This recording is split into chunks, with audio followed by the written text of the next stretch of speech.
about to start again. I hope you know what you're going to talk about. I hope you brought your A game because I did not. I don't know what I'm talking about. You do seem a little off. I do? Yeah. Like, not ready? Like, I feel like your vibe got a little stepped on. So you lost a little bit of your. You're going to have to bring it out. This is the weirdest intro ever. This isn't the intro. You haven't done the three, two, one. I didn't, but I could find a way to put this in there still. No. All right, here we go. And 5, 4, 3, 2, 1. And we're live. Back with Ricky. How you doing? I'm good. How are you doing? Good. So since we're going to cut out that beginning part, why do you think I'm off? Your vibe was a little off when I got here today. Yeah, I feel like my vibe's always a little off, though. No. What did you notice? That you just weren't as excited this time as last time. How was I last time? Excited. But like, what made you? Did I literally say that, or were you like, no, damn, like he's ready? you were a little more like energized, and you were so. I think it might have been the nerves too. Yeah, we were like number 2, and it's now true. this is now what, this is number 8. Yeah, so that might have been it, but I don't know. I just felt like as you were setting up, you were just a little like dee dee dee. It's got to be calm, done. collected. Like, okay, plug this in, do this. Here's your headset. Terrible imitation of me. Like, I guess. It was like Eeyore. All right. Yeah. I guess I'll go set up then. I feel bad that you showed up. Yeah, that's what it is. I don't know how to tell you, Ricky. I'm sorry. You could have just done this by yourself. I could have. You know, I've actually thought of doing an episode by myself. I don't think it would go very well. Like, what would you talk about? That's part of the reason why I don't think it would go very well. I saw a podcast by some of the you're familiar with some podcasts, right? Yeah. I listen to a lot of comedy podcasts, and so some of the comedians that I watch, Chris D'Elia has a really good podcast. Theo Vaughn has a really good podcast. You don't know who either of those people are? Nope. Really funny comedians, but those two that I'm bringing up are because they do podcasts solo. Well, one of them, Theo Vaughn, now does his podcast with guests. He does part of it by himself, and then he cuts it up, and then he'll do like an interview. But for the longest time, it was just him. And then the Chris D'Elia, do you know who he is at all? Never heard of him? Have you seen the show You on Netflix? I have seen the previews, and I've been told to watch it, but I have not. Well, he's in the second season. He's like a bigger character, but he's mainly a comedian, so he hasn't been in a lot of movies, so I can't really tell you about another place you would know him from. But he does his podcast by himself, but he's really funny. And he has like an engineer guy that like is on the computer and like pulls up stuff and gives them topics to talk about. And so he makes it really good, but I don't think I could do that. I feel like I would run out of like, I don't think I do this podcast to like talk about me or things. Like I do it to talk like to people. Yeah, you end up talking about yourself and stuff. Thanks, man. Yeah, but now I feel good. That's not what I mean. Wonder why my energy's so low. Because you got a bully in the house. I don't know. I feel like it's a good dialogue, but you have to have someone else kind of. I feel like that's what you need is someone else to feed off of. Yeah, I really do. I don't know if I would do good by myself. I think maybe I'm selling myself short. Shelf short. I think that's the gum. Maybe I'm selling myself short because I think it could be interesting, but I don't think I want to do that. I don't think I want to get to a place where I'm like just giving out the news. Do you ever? I find myself struggling sometimes with. Do you give advice at all? Friends, family, friends. You try not to? Yeah. Why do you try not to? Because people don't take it. Yeah, that's a terrible reason to not give advice, though. What about the person that does? They might not be better off because of it. Maybe. Maybe it's bad advice. Think you're selling yourself short again. Oh. Think that your advice will go very far. I try not to give people advice, which is kind of all I ever do, which I should stop. I guess I get nervous about giving people advice because I always remember, like, people are different, and so when I give advice, like I speak about my own experiences, people don't always know to take it that way. If I say, hey, this is what I think, this is how I feel, I don't think people know, like, this is just an opinion that I'm giving. I think, like, they either it fits theirs, and they go, yep, I agree, tell them, Will. Or they go, like, not at all, that guy's an idiot, and they kind of, like, square it away as that. And so I think I always wonder, I'm like, what? I wonder what people think. Because a lot of people leave comments on these videos. Whoever's listening, you should leave a comment on this video. Yeah, they really don't, huh? You have a few times. I have a few other friends that have randomly. One random person that isn't my friend that's just a fan of the podcast wrote once. But those things are good because I get feedback on like what's working, what's not working, what people are feeling.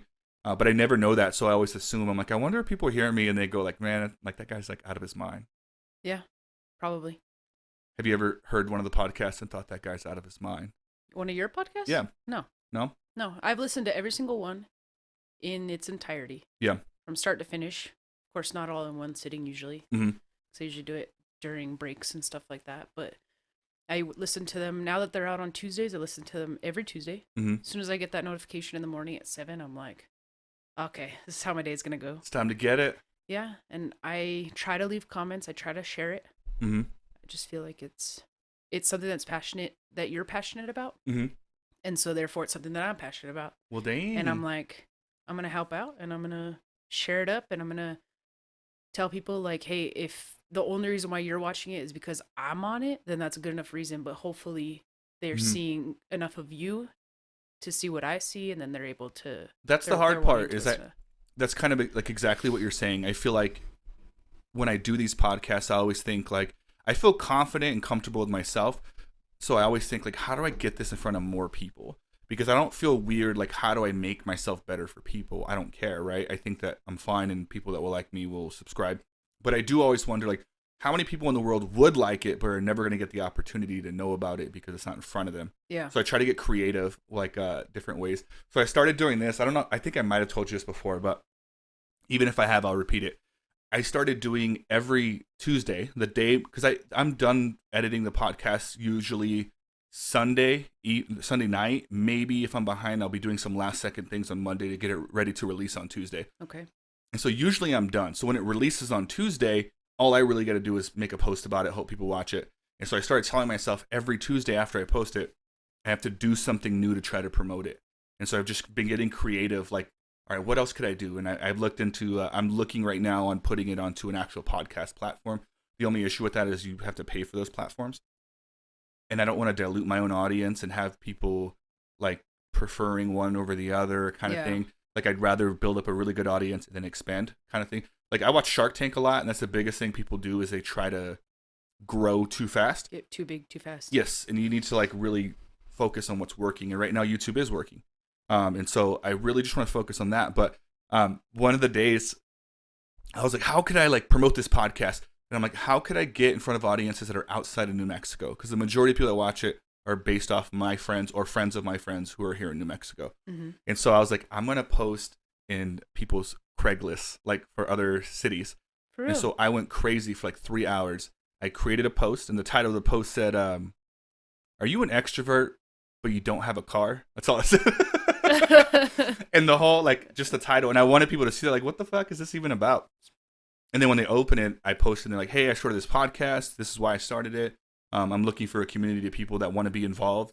If you like podcasts, then click on this link. Go check it out. If you enjoyed it, subscribe, and then that way you can be part of the community. If you don't, no pressure. Just don't ever watch them again. And I copied and pasted that post in like 40 cities all over the U.S., like all over Craigslist. Dang. And I thought that would help, and maybe it will eventually because they're all out there still. But I did it for a long time, and I think people, as humans, we want to see like immediate results. And so I kept like refreshing. I'm like, my views got to be going up any second. And yeah, it didn't work out that way. But that was one of my anyway, right? Yeah, if it was I wouldn't. Just like the normal climb, or if it was because of those posts, you know. Yeah, I wouldn't know what it was because of, but for whatever reason in my head, I was like, all right, I got to see some results here, and I didn't. But I mean, maybe they will, maybe they're not. But that just shows like I'm trying to think of like creative ways to like get it out there. That's pretty creative. I would never have, like, as soon as you said Craigslist, I was like, what the hell? But it's funny because it suggests a nearby city. So I went to a far city that I knew of, like Seattle, and I posted in Seattle, and it says like the cities near Seattle. It's like small cities, like, and I'm like, I'm gonna put it on like the community. Yeah, it was like a community post. See, maybe that's what I did wrong. They're looking for a wiener or something, and that was also on the list. It was like misconnections, and like it was like my post, and then like horny 32-year-old wants someone to come over when their husband's gone, and so I don't know why they would click on mine when there's a title like that out there. Yeah, well, keep trying. Maybe I need to post it in a different section, but no, that's what I'm trying to do is just think. And then this week I didn't do that because of other reasons. But I think that every Tuesday, I think I want to at least attempt something new, and just try to promote it. But that's how the podcast story is going. But how have you been? I wanted to, going into this podcast, I did think about a few things, never topics, but I feel like, how long have I known you, would you say? I would say probably 10 years. Yes, I think you're right. Yeah. Good guess. Maybe even 11. Yeah. 10 to 11.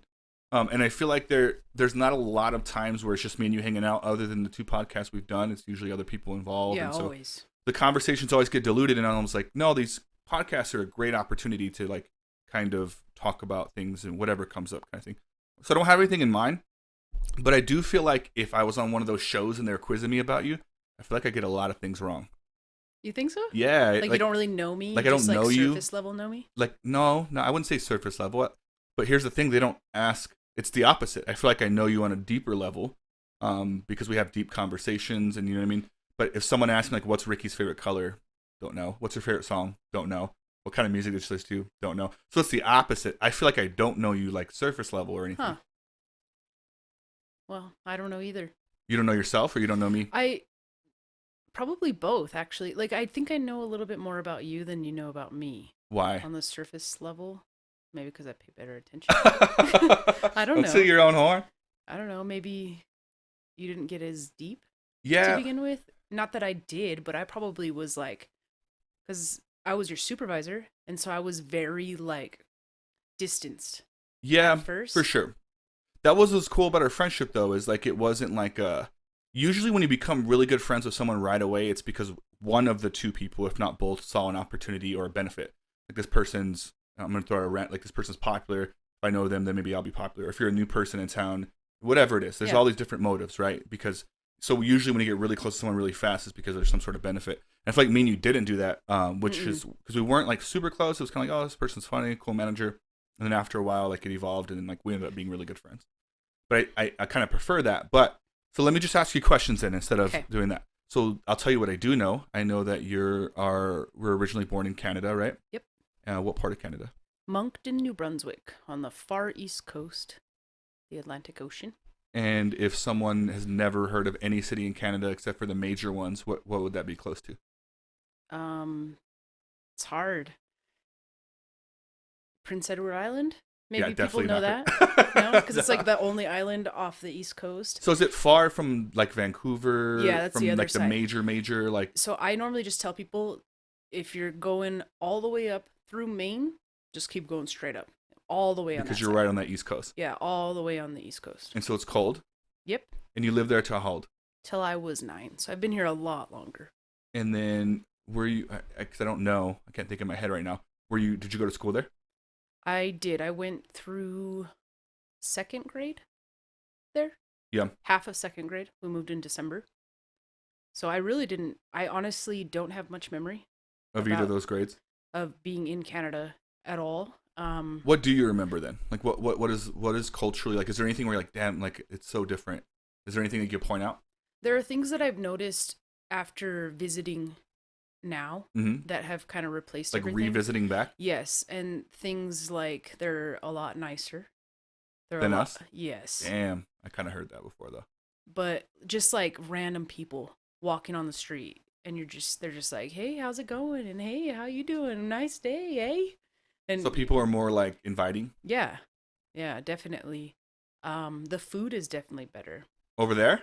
Yeah. What is Canada but it's food? Different. What is that even? Like, mostly seafood. Is there like a specific dish? The seafood, what I eat is maybe different than what other people eat, but I prefer fried clams. But why is it different from there as opposed to fried fresh. clams from somewhere else? It's fresh. What about Louisiana? How would you compare? It's just different food. So that's like going to be Creole and Cajun food. It's just different. So but to me, like spice it? They just fry it? I'm sure they do, but it's not spicy. Like, people come down here from Canada, they eat paste salsa, and they're flushed. Like hot? Yeah, they cannot eat that stuff. I think that's pretty common with people that aren't from New Mexico in general, though. Even when me and Laura, when we went on the cruise and we went to Cozumel, and we went to this Mayan village, and the tour guide, they made like traditional Mayan food for us, which is essentially just Mexican food, but like their version of it. And he kept telling us, he spoke like broken English. It's really funny, but he kept saying like, try the salsa. We call it ay ay ay sauce. He kept saying that. And he's like, it's because it's hot and it makes you go ay ay ay. And he was explaining it. And so like he really hyped it up, like the whole trip he was talking about it. So when it came time for the food, he was like, this is the normal one. This one is the ay ay ay. Like, don't use hardly any of that, like a few drops. And like a weirdo, because I'm from New Mexico, I'm like pouring like scoops of it on there. And he's like, no, don't do that, you white piece of shit that's never eaten salsa. Like, I'm sure he probably thinks that, like, most of the white people that go there, it was not hot at all. Like, No. okay, let me change that. It was hot, but not as hot as some of the stuff Not the we have here. hottest thing you've And ever he had. was like, whoa, you're just eating this stuff. And he little does he know I'm like a salsa enthusiast and I eat all kinds of salsa. But so I see what you're saying. I definitely wasn't that way when I was younger, and I think I built up a tolerance to it. Yeah, same. So I can see how. Do Like, you I eat did salsa? not. Yeah, You do? yeah, Do you eat hotter salsa now than when you first got here? absolutely. And do you love it? Yeah, See? So maybe it is an Yeah. acquired taste thing. yeah. You can get used to it Yeah. once it stops burning everything. There's But- a fire. Yeah, so we would eat a lot of seafood. Lobster rolls. Don't even know what that is, but It's literally just like a chicken salad mixture, but with lobster instead of chicken. this is a and lobster salad. Kind of, and then Yeah. it goes into like a hot dog bun. What? It's great. That's totally not a lobster salad. That's like its Lobster- own thing. No, I'm talking about the mixture that goes into it. So it's a lobster roll, like not chicken salad, not with greens, chicken with mayo and stuff like that. I get That what you're chicken saying. salad. So it's just that, and then it goes inside of a bun, and then you eat Yeah, it. And it's called a lobster roll. yeah. Yeah, I'm out on that. No, it's good. It's I good. can't be eating seafood. I don't eat seafood at all. That's true. I don't know why. And then they have a dish called a donaire. A donaire, Mm-hmm. or is it French? Sounds French. Yeah. I don't know. Probably. All right, can I phone a friend? And that's with it's like a gyro Mm-hmm. in the pita, and then it has my mom makes them with lamb and ground beef Mhm. mixture, and then it's like sliced up, and then it has its own like sweet and sour sauce on it. It's really good. My mouth is watering. Is that? Yeah. If you could only eat Canadian food or New Mexican food, what would you pick for the rest of your life, starting right now? Canadian. What? Yeah. Damn, it's messed up. I like it when it happens, you know, but because my wife is Hispanic and that's really all she cooks. Yeah. Like she does some other stuff and she gets down. Yeah. But that's not what she likes to cook, and that's not what she thinks of when she first thinks of something to cook. She doesn't think of cooking Mexican food? No, she doesn't think of cooking anything but. Yeah, I feel like I fall into that category too. But well, I mean, there's not. When you start cooking, I think you fall into this weird thing, or I do at least. Do you cook at all? A lot, kind of. Yeah. What would you say? How much? Moderate. Moderate. I cook a lot. At least I try to. And definitely for the majority of our relationship, I cooked way more than Laura, and she started cooking recently. And she's a really good cook. I think that people do that thing where they're like, I'm not a good cook, so I don't cook. First of all, anyone could be a good cook. You just haven't cooked enough yet. That's what Right. they're really trying to say, because I haven't failed enough to get good at it. But I tend to run out of things to cook, and I tend to go back to like my go-tos because they're easy. They seem unstressful. But every now and then I like to look up a new thing and try to cook it. The last like 2 times I nailed it and it came out really good. But there was one time where I made I don't even remember what it was, but it came out. It was supposed to be like a casserole thing that you bake, and it had Okay. like ground beef, vegetables, all that stuff, and it came out gross. Like something about the way I cooked it, like it was really dry. It wasn't like more, which is probably like I don't know how I did that. I really messed that up. But it came out bad, and I was like, "Fuck baking!" Like I'm just going back to those things. Sauteing. And Yeah, but everything. now I'm like, all right, if it sucks, then I just won't make that one thing again. Like I don't think it has anything to do with like future stuff, but I'll try to mix up the recipes and like make at least something with maybe the same ingredients that I like, but like a different version of it. We're going pretty What's good. your go-to recipe? Damn, this is gonna sound like a kid, like a college kid, but I like to make nachos, but I make them different. I make I call them healthy nachos when there's no such thing, by the way. Mhm. But in my head, it's healthier, so I count it as healthy. But I make a nachos where I do the super lean ground beef. I do black beans, and then I dice up tomatoes and green chilies, and I'll put them in there. I'll season them, and then just none of the rest is healthy, just whatever on it. But it's super easy. I can make it in like 15, 20 minutes. I can eat a giant plate of it, and in my head, I feel like I'm eating healthy when I'm really not. I feel like you need to cook for me. You think so? I didn't know that was one of your passions. Well, it's not a passion. I think that it's like it's calming. When I was a kid, I don't know if I ever told you this. I don't think I've said this on a podcast, but maybe I have. When I was a kid, I was really depressed a lot, and for whatever reason, I used to live in this foster home where I couldn't quite like find a way to vent, Mhm. and so I started ironing like a lot.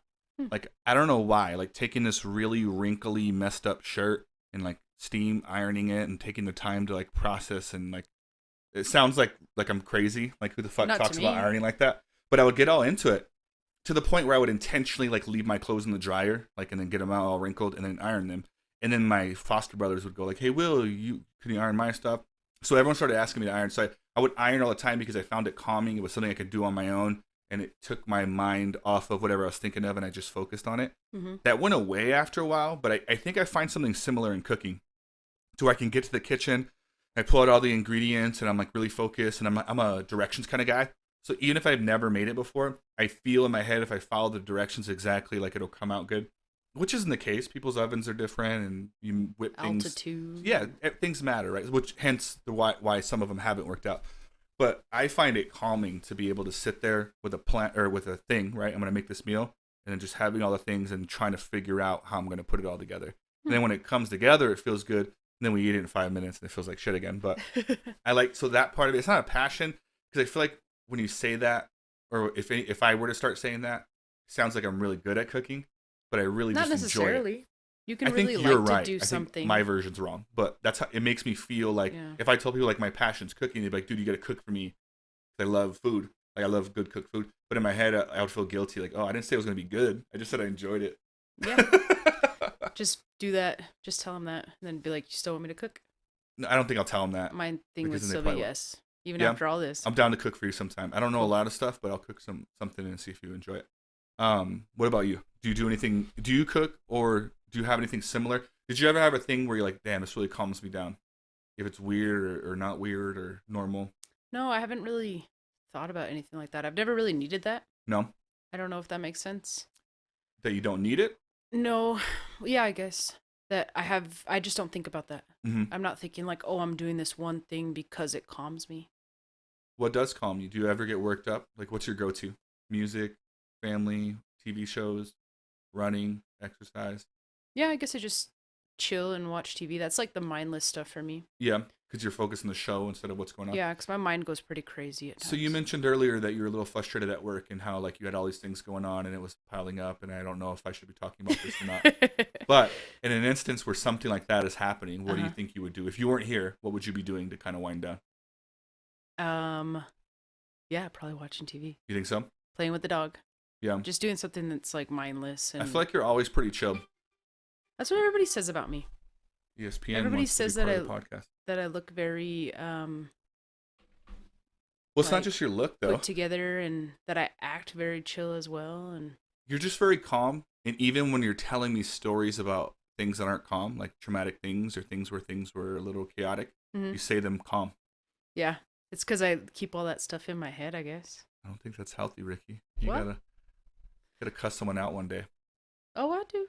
Just not right now. That'd be terrible. No, I won't cuss you out. No. But no, I mean, I have my little outbursts. Yeah. You know, I have my little moments where it gets to be too much, and maybe I don't react appropriately for the next little thing that happens. But for the most part, I'm pretty cool, calm, collected. I think so. And I think it's a good thing. I'm not saying that's a bad thing. But I'm just saying I noticed that. I feel like I have a friend that always, actually Laura caught on to this before I did. And now that she said it, I catch it all the time. He doesn't laugh. He doesn't laugh at all. And he goes, so we'll be hanging out and I'll say something funny. And he'll go, that's funny.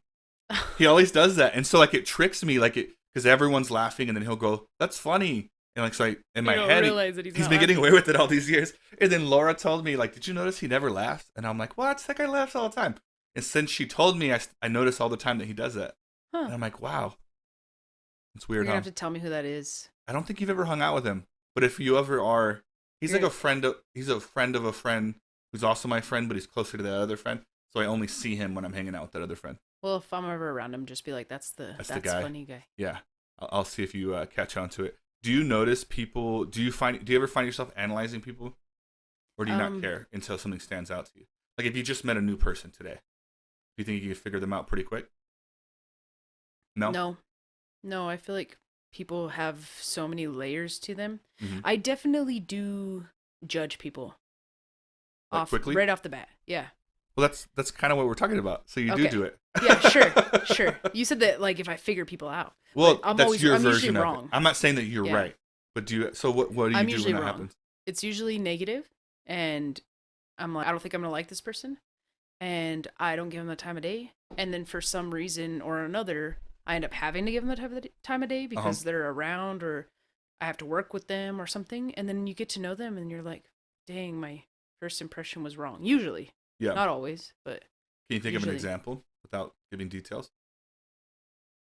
No? No. Where does your head go when you talk about these things? I don't know.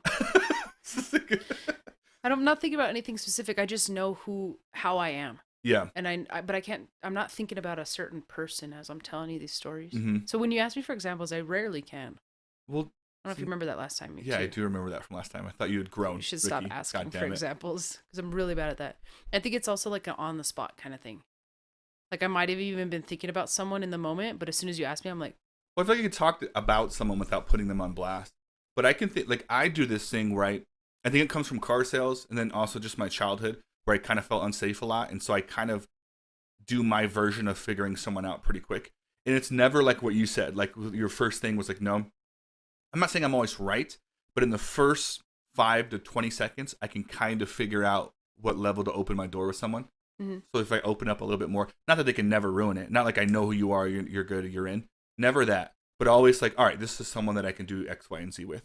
And I'm not always right, but I do a pretty good job of going, I think this is the kind of person that it is. And I think a lot of that was really fine-tuned from selling cars because you have to figure out in the first couple of seconds the way that you're going to handle this person. Mm-hmm. Are they very talkative? Because they do a thing in car sales called mirroring.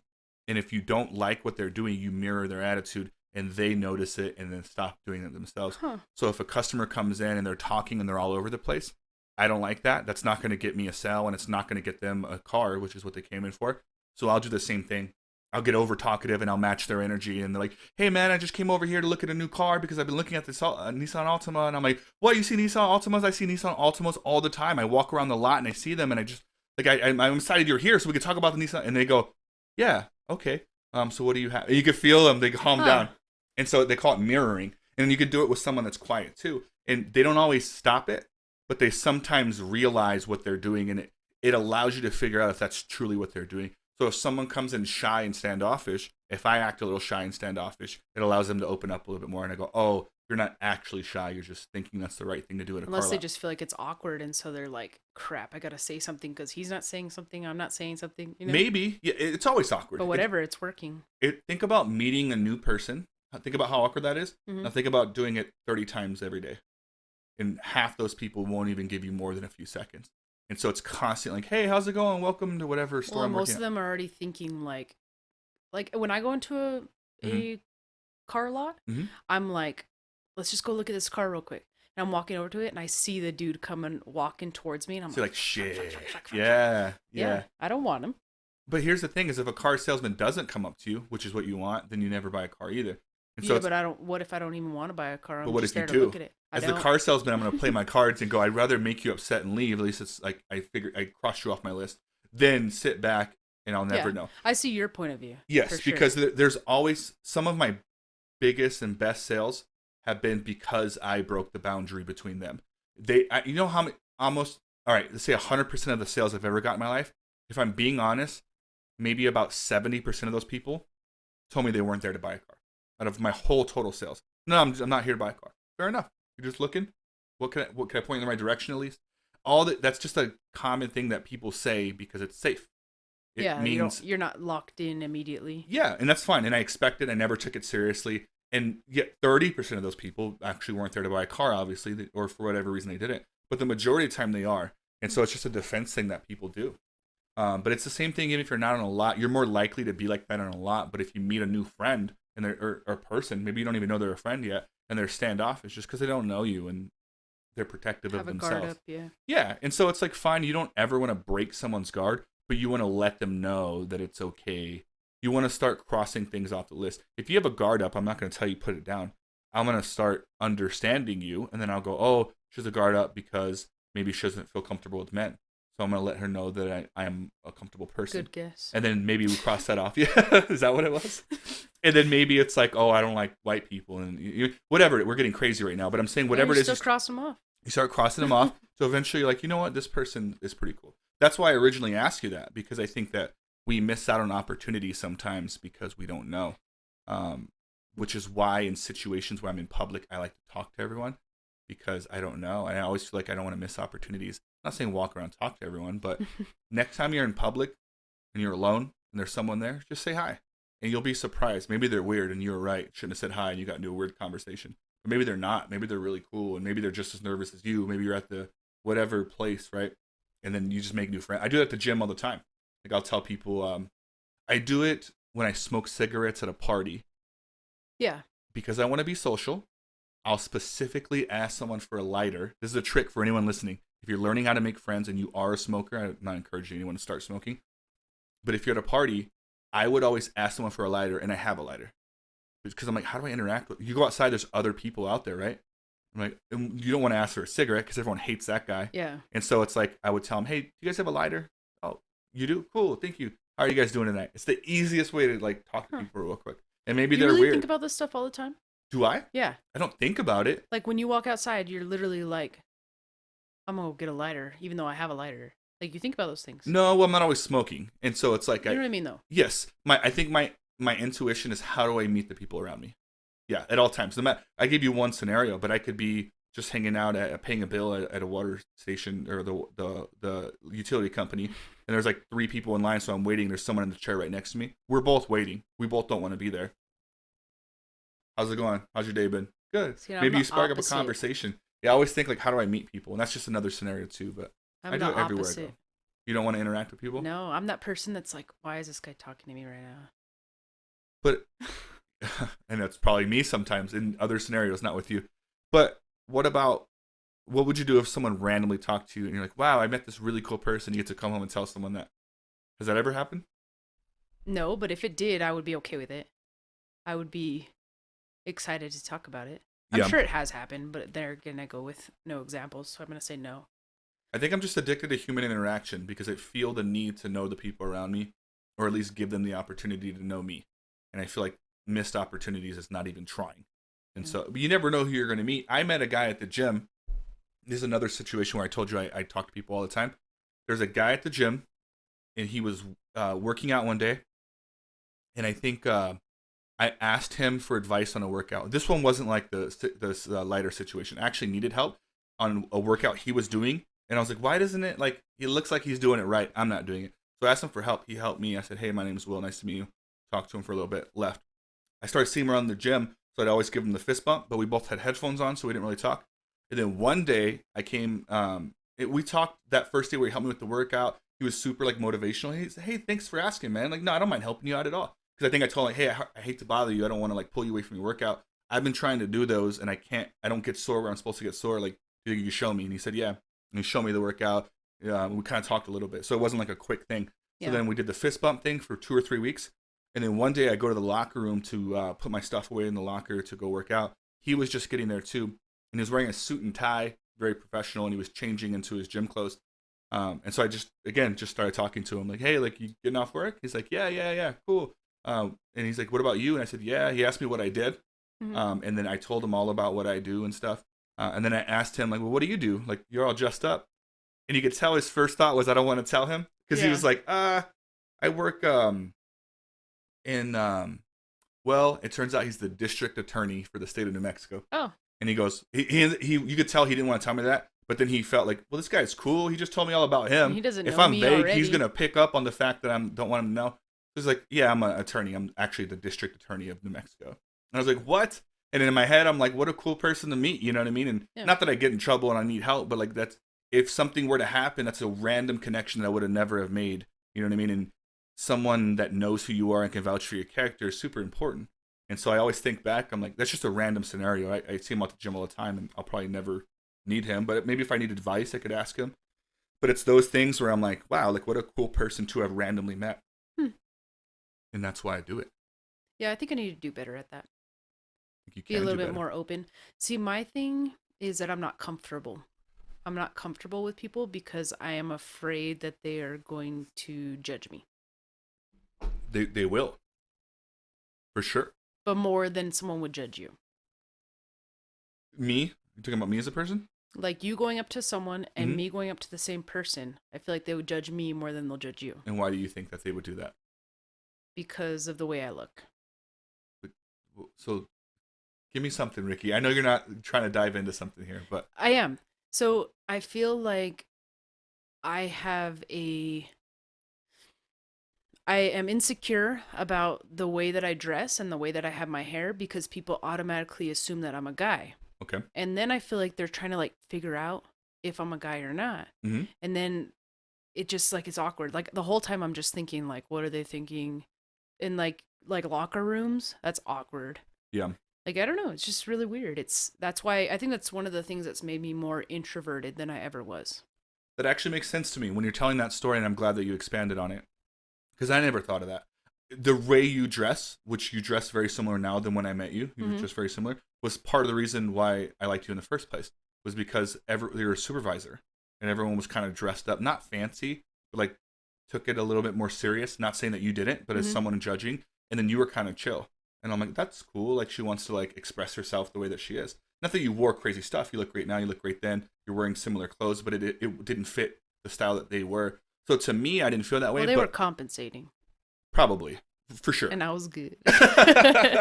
Well, yeah, my point is that you're probably right. And I'm glad that you said that because I don't think I would have thought about that part of it. Maybe because I don't experience that or I don't feel that way with you. But I can see how someone does. So has that happened? Is that why? Well, I mean, oftentimes when we're out somewhere, my wife and I, Mhm. like people call me sir, and she gets very upset. Really? Like I'm like, I can see why, because I'm always thinking it. Mm-hmm. I'm always thinking like, oh, I wonder if whatever. Or they'll say like the other day I was at a party, and like a little house party, and they were like, this guy was talking to us, and he's just like, hey, bro, like, and said something, and I can't even remember what, but because I completely zeroed in on the fact that he called me bro. And then the whole time it was just like, oh, what is he thinking and what is it? So you forgot to like listen and like be an active listener and participate. Yeah, because at that point, like I was like, shit, he thinks I'm a guy, and it's like super awkward for me now, and I know my wife's unhappy with that because she definitely heard it, and then at some point in the conversation, a girl who actually knew me was like,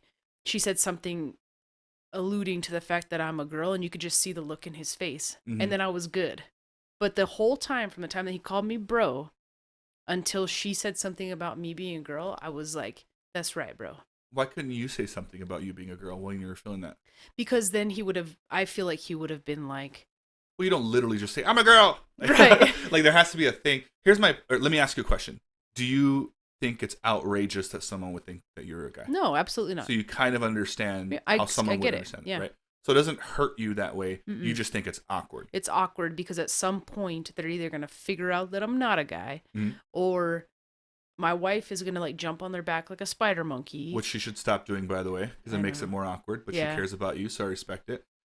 But here's the thing. Do you remember the part in our last podcast when I was telling you about I knew that I was going to get made fun of for my Hawaiian shirt, for my long hair, for my super white skin? I was aware of it. So instead of getting hurt every time, I went home and I started writing down comebacks from when people made fun of me. I'm not saying you should do that, but the point of the story is that I knew that I was something. And it helped me kind of own it. I'm like, dude, I'm not going to get money anytime soon. This Hawaiian shirt that I'm getting made fun of for wearing, it's my only shirt. How do I make this work?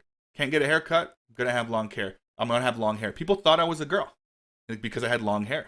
When I went to the child shelter when I was 12 years old, I went to the FYI shelter here in Las Cruces. As soon as I got there, they introduced me, and someone called me Mija.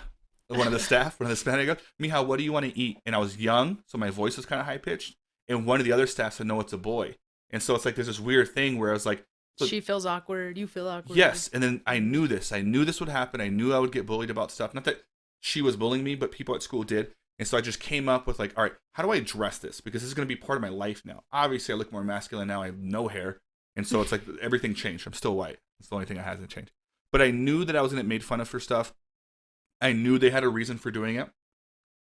Even like I didn't have good hygiene because my parents didn't take care of me. And so I knew they were going to make fun of me for it. And so there's nothing I could change about that really. So I just came up with ways to talk about it and address it. And I found the inspiration for this. Have you ever seen Remember the Titans? Yep. Remember Sunshine? Yep. My favorite character in that movie. And he wasn't even a main character. But they kept asking him, are you gay? Do you remember that one? Yep. Hey, no, I don't care, man. Just seriously, are you gay? Just tell us, man. I need to know. Like, remember how they kept doing that? And he never once said he wasn't or was. Do you remember his reaction in the movie? He was like, nah, man, it's cool.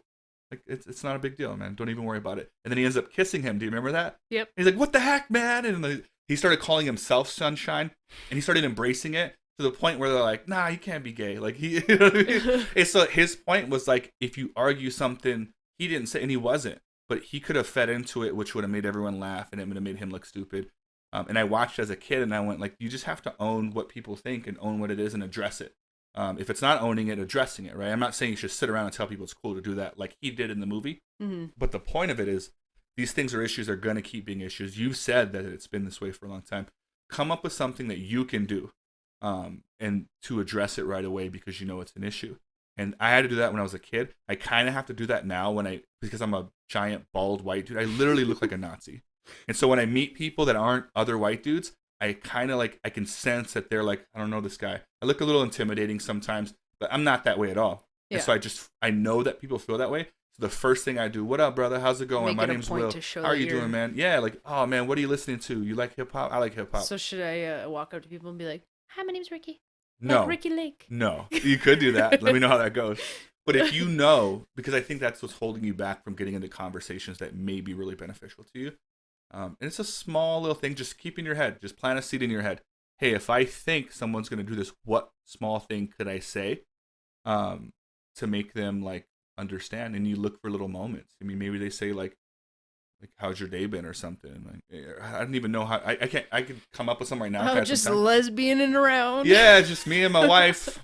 My wife's with me. Her wife. Me as a woman. No, yeah. But just finding a way to own it, and I find that people respect it a lot more anyways, because it turns the ownership back on them, where they go, God damn it, like, of course as a girl, like, why did I even, like, feel this way? Yeah, once people really meet me and get to know me, they'll tell you. Mm-hmm. They'll tell you, why do people think that you're a guy? Like, you can totally tell that you're a girl, but guaranteed when they first met me, they were thinking the same thing. Like, I have stories where I started working where I'm working now, and there's cameras everywhere. And so they're like, who's this little white boy walking around? Not little or a boy, but, you know? And then now those same people will tell me, like, I can't believe people think that you're a guy. I wonder if I thought that now that you're saying that. I wish I could remember a moment. It didn't stand out to me. So maybe I did, and someone corrected me. But that's interesting. Yeah, but the fact is that you kind of know that it's a thing. And so just kind of come up with something that you could say, kind of address it a little bit. Yeah. And that way people get over it. What's really awkward too is when people are like, it's just like a really quick interaction, like at the grocery store. Mm-hmm. Or I'm thinking of this guy that was at the Pickwick, was there to get a banana split for Ceci. The Pickwick over there by my house. Mm-hmm. And they have the little ice cream shop or whatever, right? So I was like, hey, can I get a banana split? And you treats? Before I even said anything though, I walk up. So he greets me, right? Naturally. And he's like, yes, sir. And then he looks up, he goes, ma'am, I'm sorry. And I'm like, that's even worse. It's like. What did you do, though? I was just like, it's fine. Can I just get a banana split? Like, I probably should have just been like, it's okay, bro. Happens all the time. Like, you're a high schooler. Like, it's like, at first glance, I can see why you would think that. You know? But I don't know, like, if I should like address it completely, if I should not address it at all. Should have just made a really deep voice, like, actually, it's Frank. And then whenever he said, oh my God, sorry, sir, I'm a lady, I'm just kidding. Like, that was like, what the fuck is going on right now? He was confused to begin with. So yeah, that's even more awkward. But, well, there is no right way. I just think having it in your mind that it's going to happen. address it at some point. Yeah, well, I would hate for you to miss out on cool opportunities because you're worried about that. I think it's normal that you're worried about it, but I feel like if you were sitting down thinking, like, how could I make things differently? Planning ahead, like my stupid little mind does for everything. Those are some things that you could think about. Is like, all right, this is gonna keep happening. Do I want it to still be awkward, or can I at least have a thing to say? And if that thing makes it awkward, then that one's out. I'm never doing that one again. I'm coming up with a new one. But the point is to keep trying. Once you can identify what someone might think about you, you know what to address. It would be way worse if you didn't know what it was, and you were like, at least I know, right? Yeah, at least you know what it is. Why people look at me a little weird, or they're like, looking me up and down, like, embrace it. I think you're one of the coolest people I know, and I mean that genuinely. I feel like you're authentically yourself. You're unique. I know no one like Ricky. I literally know no one even similar to you because you're your own thing, and that's what I like about you. If you were ever trying to be something different, I think I would have to tell you. Like, I'd be like, "What are you doing?" Like, I grew out my hair and started like wearing makeup and. Well, I don't know. That one specifically, I'd be like, "All right, is this like what makes you happy?" I think that's a little bit more of like a what are you doing kind of thing. But I mean, if you started changing who you were as a human being because you felt like it would make me happier, if you was trying to impress me kind of thing, I would go like, hey, just be yourself. Because I can feel when people aren't being themselves, at least to me. Like if you weren't being yourself to someone near me, I may not catch on to it to like correct anything or say anything. But if you were being weird to me, I would know. And if anyone else was, I kind of go like, what's up with this person? I may not know what it is, but I'll know something's wrong. Yeah. Yeah. So you got to be authentic, I think. But I don't know. What do you think about everything? Like I talked a lot about that. You did. I feel like the only thing that I'm thinking about right now is that I have this other thing too where I'm really awkward. So that's like my main. Mm-hmm. That's like the main thing about me is I get really awkward and I react certain ways because of it. So like my wife has a coworker right now who's staying with us because she got into a breakup. She had a breakup and had nowhere to go. Okay. And so we were like, yeah, like we have a spare room. It's fine. Come on over. So she did. But lately I've been really like weird with my wife when that girl's around. Like I'm very like, she calls me a dick, but I feel like I'm just very like standoffish, not so lovey-dovey or whatever. Mm-hmm. And I had to tell her last night, like, just so you know, like after the girl went to bed, I was like, just so you know, this is not you. Like, it's me. It's me feeling uncomfortable in the situation. And so I'm reacting a certain way. But it's not because, like, I just wanted to apologize. Because it wasn't because, like, I don't want to be around you. It's not because I don't want to talk to you. It's not because I am trying to be a dick to you or whatever. It was just like, I feel awkward. And so this is my way of compensating for that. I don't know where I'm going with this. Do you mind if I ask you a question? Yeah. Yeah, I didn't want to cut you off. So what... You feel uncomfortable that she'll see you being affectionate? First of all, is this person comfortable with gay people? Yeah, she's gay. She is gay. Yeah. Okay, so now I'm even more confused. What do you think is like? Is it the human being? Like, there's someone else that will know? I think no. It has nothing to do with the other part. Okay. It's a completely different situation, but this has to do with like I feel like a little awkward, and I'm like not sure how to approach her, and I know she's a little like having trouble right now, and they know each other really well and I really don't, so I don't know, it's just me being awkward in the moment, and I'm like what do I say, so I'm just like, well, how long has it been? 3 days. So then you're perfectly fine, but I'm being a dick to my wife. Does she notice it? She did. So when you apologized, did she go like, hey, I noticed that? Well, she had called me out on it, but I didn't say anything in front of her coworker. And then when she went to bed, I was like, hey, I want to apologize. This is why I'm acting the way I am. Like, I just feel awkward. And what did you do? Like, what was it? Was just like a sarcastic joke or something. And of course, I can't remember. But it was just a sarcastic joke, and it was like, she said that I was being like a little too like aggressive with her or something. With the friend? No, with my wife. I don't know. It was weird. Yeah, I'm just trying to understand it. I don't really know. So she was saying that. What about that screams uncomfortability on your part, though? I'm like trying to joke around. I'm trying to make light of the situation, but then I end up like overcompensating and end up being weird. And then in turn, I'm being weird with my wife, which she's not used to. So we're in our home. We're normally really comfortable. We're normally like just ourselves with each other. But I was super awkward. How is she with her friend there? Normal. It's just you. Yeah. Do you think that if you knew that person better, it wouldn't be that way? Yeah, I think it'll get better. Yeah. Well, 3 days is not a lot of time. No. So it for sure will get better. And I had to like bring it up to her though. I was like, hey, just so you know, I get awkward in front of people. That's all it is. There's nothing against you. I'm not like trying to pick a fight. Like everything's fine. Well, the good news is you thought to at least address it, right? At least you're not oblivious, like you're crazy kind of thing. I saw the look in her face. You're like, damn it, I messed up. I was like, oh, that's not what I meant. And I've talked about this before, but I think part of that's really normal. I think that I work a job where I have to be a certain way. And then so when I'm not working, whatever that means, gym, home, friends, family, going out, I'm almost always authentically myself because I feel like I repress a little bit because I have to. And so even with some of Laura's friends, sometimes like I'll be a little awkward like that because I don't know people's boundaries yet. I try to not do that. But then when I know that someone like doesn't care about one thing, I kind of let loose with everything. And you could tell sometimes like, whoa, like where'd you this go is from? too much, like steps here. But I feel like it is a little awkward, and it's always like because I care about what people think, and so I never want to be a way that I'm not. But I don't think everyone in the world's ready for full blown will. Yeah. Because I can talk about some crazy stuff or get animated or whatever. People don't always understand. When I get passionate about something, people usually confuse it with anger sometimes. Like, why was he so mad that I could see that Netflix show ended that way? Because you Because get I'd be like, why did he, like, there's no point at the end for him to die. He shouldn't have died. It's stupid. Yeah, and you get very like, no, that's not what I'm talking about. Yeah, I've seen you in 100% stupidest movie ever. And they're like, damn, like, he's really worked up about the show. But I'm not worked up. It's just how I talk. I'm passionate. Yeah. I move my hands. I'm doing it now. And so it's like, that's just the way I go. But not everyone knows that. And so, but I don't know. I'd rather be, do you think that was yourself, whatever the joke was, or that way? So No. You acknowledge that, like, you were being extra weird too? Yeah, like I literally told this, what did I tell her?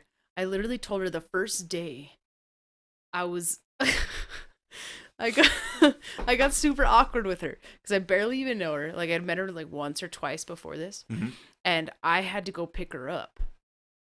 I don't remember why. It was like my wife was stuck at work, something like that. So I picked her up and I brought her over.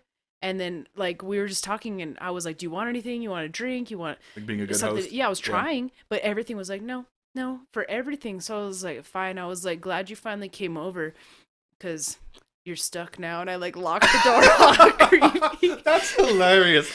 That's not weird. That's something I would do. And she was like, what? And I was, like, trying to rip off the Band-Aid, you know, like, trying to get her to loosen up, but I totally went the wrong way. And then, like, I was like, what do you like to watch? And she's like, I don't know. Just like not giving me anything, you know? And I was trying like 110 and she wasn't even coming like 50-50. So I was like, okay, well, I'm going to put on some TV.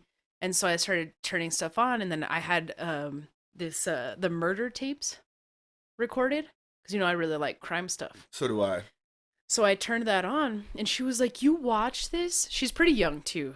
So, like, she's 19, so she's very... That's probably not a good show to put on after you lock the door. But, yeah, so I put this on, and she's like, you watch this? And I was like, yeah, it's pretty gory, right? And she's like, yeah. And I'm like, it really keeps my serial killer urges at bay. And she's like, what the fuck? Where am If I was that person, if you switch roles and I didn't know you was that person, I would go, this lady is fucking hilarious. Because I when people do stuff like that, like, I get it. Because I think we have a similar sense of humor. She did not. And to this, like, I literally had to, I said something else stupid last night, too. That was day 1. And this is, we're at day 3. I think today's, like, day 4. So last night we were sitting there and I said something again and my wife was like, babe. And I was like, shit, like, okay, I'll stop. Yeah. Because, like, at this point, like, it's not even conducive to... But you're not going to stop because that's who you are. It is who I am. That's why you still did it. But it got even, like, weirder than what I really am, you know? Yeah. Like, I'm not usually that weird. Like, I'm not, like, telling you shit like that all the time. Even though I could, because you'd be laughing. Yeah, I don't think it's that weird. I think you're just doing what you... Would you do those things if she wasn't there? No. I could see you looking at Ceci and locking the door and be like, you're locked in here now. No. I could see you doing those jokes. I wouldn't. Why not? I don't know. I don't know. Probably because I probably said it to this girl because I knew it was going to freak her the fuck out. That's my sense of humor. But did you also know it'd be funny? I mean, I thought it was funny.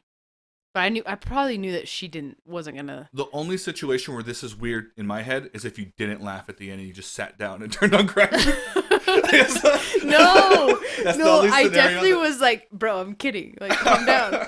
You know, I definitely followed up with something. I wasn't just like, I think you're lock fine. the door and then be like, no. I literally like laughed about it. I was like, just kidding, and like unlocked the door. I was like, please don't freak out. No, I think that one day, if you and this person end up being friends, which you probably will over the next few weeks, you'll look back and laugh about it. I think she'll be like, what the fuck? I thought you were so weird. Those are the best stories, though, where it's like, do you have a friend that wasn't your friend at first? Can you think of anyone? You don't have to say who it is. Put me on the spot again. Yeah, god damn it. Has that ever happened to you? Yeah. Where like someone's like, I didn't like Riki, but then she ended up being like one of my best friends. Yeah. Everyone usually I have a few friends like that. Where like, I didn't like you. I thought, this is what, I don't want to go off on this tangent. Damn it. Don't do it. I just thought about something, and then as I was saying it, I was like, this is a story that I probably should not be telling. But now I'm interested. yeah, I know. I kind of should tell it. No, I think I could tell it. It's not totally related to what you're saying, but I started, this is back when I was struggling with what other people thought of me. Like that feeling, which I still struggle because I think I care less. But I definitely cared, and I was dating this girl, and I worked at a call center, not the one I worked with you, Apple. Okay. And then I was going through training. Essentially, there's a bunch of people, and I would go. This is one of my worst relationships. It was a terrible one. It was not healthy at all. And so when I went home, there was like this kind of like happy environment at work, right? Because I was with coworkers. I was doing what we're doing now, making friends, being Yeah. funny, laughing. Then I would go home, and she was just like she was like, "What do you? How was your day?" Like, I suck. Like it just that was like the vibe of it, and I'm like, "Yeah, you do suck." And so it was just like, "Well, I'll suck too." Like with you, like we'll both be depressed. It was one of the worst relationships I've ever been in. And so like that was the vibe of it. Mm-hmm. But she used to always come up with ways to hurt me. And she told me this once, and I think it was true. But she used to work at the call center I worked at. She never worked there with me, but she worked there, left to a different job, and then I worked there later on. So she had friends that still worked there. Okay. For when she worked there. And she told me one day, it was a guy. Oh, I hate that shit. And she was like, "Hey, I was texting my friend, and he said, what the fuck?" Like, we already had a bad relationship. I'm like, who's this dude I've never heard about that you've been texting? She's like, yeah, he says that he knows who you are, and that you're a douchebag. That's what she told me. And I was like, okay, like, well, who is he? She's like, well, I don't want to tell you who he is because he's my friend. And like, I'm like, well, why would you tell me that? Like, you know what I mean? Like, if you're gonna tell me that, at least tell me who he is. And she was like, I don't want to tell you. And she never told me. And I wasn't the type of dude that was gonna walk up and grab her phone. Yeah. And so I was like, well, what the fuck? Like, we fought about it. And then I would go back to work like, who the fuck is he? Like, I would like every little person. I'm like, so she did tell you that he worked there. Yes, and that she was the old coworker, and that he was not in my class because once you graduate from the training class, you kind of hit the floor. Yeah. And that he knew me, like he was someone that I talked to, and he saw my interact. I remember asking her that, like, well, what did I do that was douchey? She was like, he said it's just the way you are. And then it gets in my head, and I was like, well, maybe I'm being to myself, right? And so, but then I started, like, everyone I would meet, I'm like, maybe this is the motherfucker that, like, she's texting. So I started treating people differently that probably didn't deserve it. I never accused anyone of anything, but I remember it changes who you are as a person, and you're like, what the fuck? Like, so I hate that feeling. And I'm now, this is back when I was, like, 20 years old. Mm-hmm. So now that 30, God damn it, I feel like I'm at a place where I care less. I think I'll always care to not to project myself in a good light because there's things about me that aren't good, but to project myself in an authentic light because at least if people are judging me, they know me. And that's why I hate when people say things, which I don't know anyone that is. I don't think I have any enemies. If I do, they don't tell me about it, or anyone that doesn't like me. But I hate when people jump to conclusions about someone without knowing all the facts. Me and you kind of talked about something similar in our last podcast about the murderers, like who should be in jail and stuff, and like all of them are bad. And so, like, I find myself watching those crime shows, a lot of them. Mm-hmm. So maybe you can relate to this.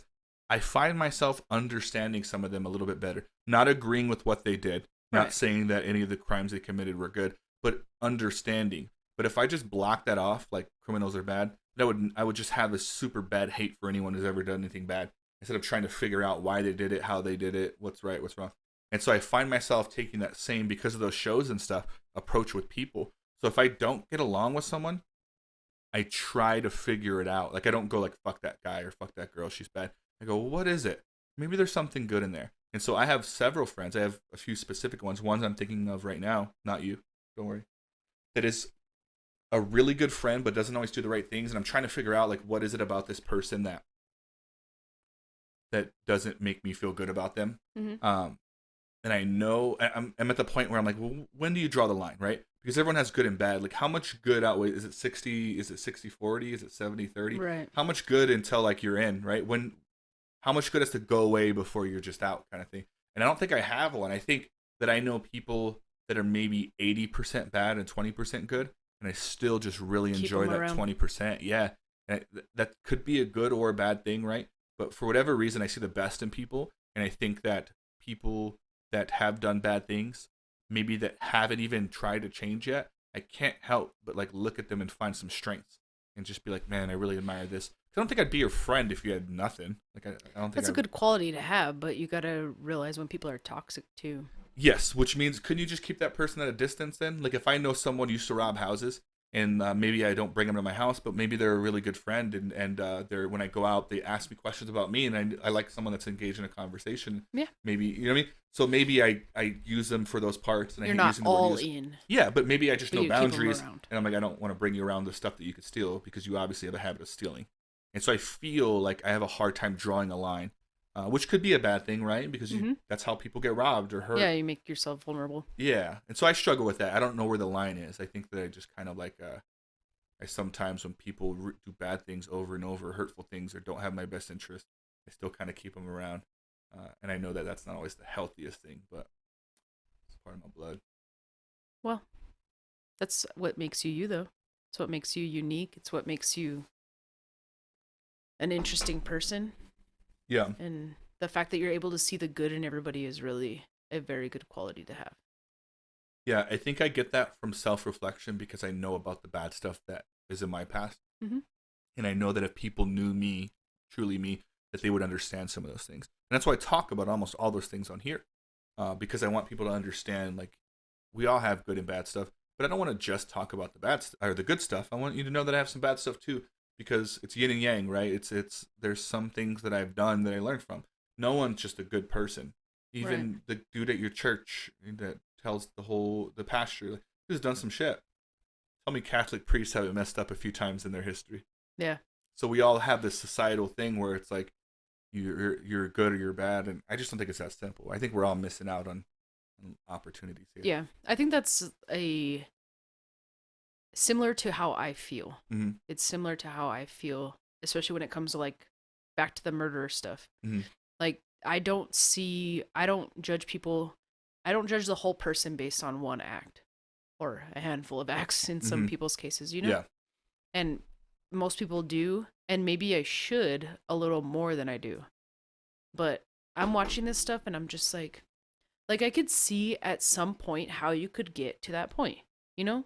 Like in different situations with all the different backgrounds and all the stuff that's happened to this person. Mm-hmm. Like it doesn't surprise me that they did what they did in some cases. Yeah, very rarely. Even the ones that are like, it is kind of surprising. There's usually some mental health. Mm-hmm. And so, but we don't give a fuck. Like, I mean, not me or you. I'm just saying, but like people in general, like it's just bad. Like, and so it's hard to really break down like why someone did stuff. But I think we should. But it's super easy just to close someone off on a thing. You know what I mean? Like send them to prison, lock them up, and. Have you ever seen a Denzel Washington movie where his son needs a heart? Yes. I don't know, dude. What's the name of it? Nope. All right, while you're thinking of it, wasn't that just an awesome movie? And when people see it, they all like. Obviously, Denzel didn't do that; he's playing a part of it, but that was based off a true story. And so it's like everyone's like, that dad did anything for his kid, like. But like, think about what he did wrong, right? Which is why he went to jail. People forget that guy went to jail because he held a hospital hostage, which means people that were sick didn't get in there. What's not in the movie is someone who got shot and needed to go to that hospital, couldn't go to that hospital. Maybe needed to go to a different hospital. Maybe didn't make it, right? Right. Maybe they did. Maybe none of that happened. But the point is he broke a law. But like, it's weird how in movies like that, when you relate to the character and you relate to the moral, because the whole point of it is my son's dying, I need a heart for him. It's easy to like, oh, I do that for my kid. But let's say that's not a movie and all you see is the headline, man holds hostage hospital. Hostage hospital. I was just going to let you he run with holds that. the hospital hostage. And everyone be like, oh, that guy's an asshole. You know what I mean? Yeah. Whatever. And then they post a picture of a black guy and all the racist people are like, fucking see? Like all these negative things would happen, right? Mm-hmm. But in a movie like that, you get to really break down what it is. So why not have that be our regular lives? Pretending your life is a movie. And if it's not, then figure it out. Before you go off judging stuff and what people are and what they've done, try to figure some things out. And maybe you'll get to the same conclusion, which is they're whatever they are. But maybe you learn a little bit more. The other thing I hate while we're on the subject, it's similar, is the overly labeling of people. And what I mean by, I think if someone's already something, it's easy to keep labeling them as stuff. And I've run into this a lot with other people. I'm struggling to find a story I'm comfortable telling, but I'll give you an example. Two girls that are really good friends, right? Mm-hmm. One of the girls is maybe not in the best relationship. Maybe the guy's not that good. He's angry. Maybe he's not a good parent. Maybe they have a kid together, right? Okay. He's not a good parent. He gets angry. And he is maybe misogynistic. He puts her down. He thinks he's the king of the he's just not a good person, right? And they're friends. And so that person comes and tells me all this stuff that I also know. They're like, oh, he's an asshole. I know stuff. Yeah, and he's a cheater, and he's a scumbag, like calling him other things, right? Like he's a fucking like he's a I don't know because I keep thinking of an actual story. Yes, and then it's like, all right, I don't want to defend this guy, but let's call him what he is. We know factually what he is because we've seen him be an asshole. So call him an asshole. He's already an asshole. He's already rude. He's already misogynistic. He's already a bad partner, probably a bad dad. Call him those things that we know he is. But where's this whole like cheater, scumbag, like all these things that you don't know? Like, in this scenario, I'm thinking of, I asked this person, like, well, who did he cheat with?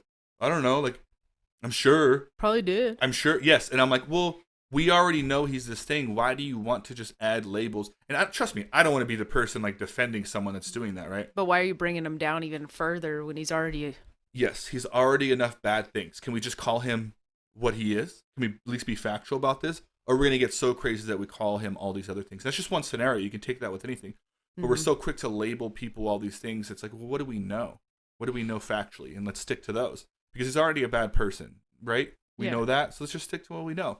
And I think it comes to the part where people like feel empowered and they just kind of say things they don't really mean. It makes them feel better because they're in a shitty situation. And they know the person's going to agree with them because we can all see this is not a nice guy. Yeah. So if you told me this guy killed someone, or he's a rapist, maybe let's use that one. He's a rapist.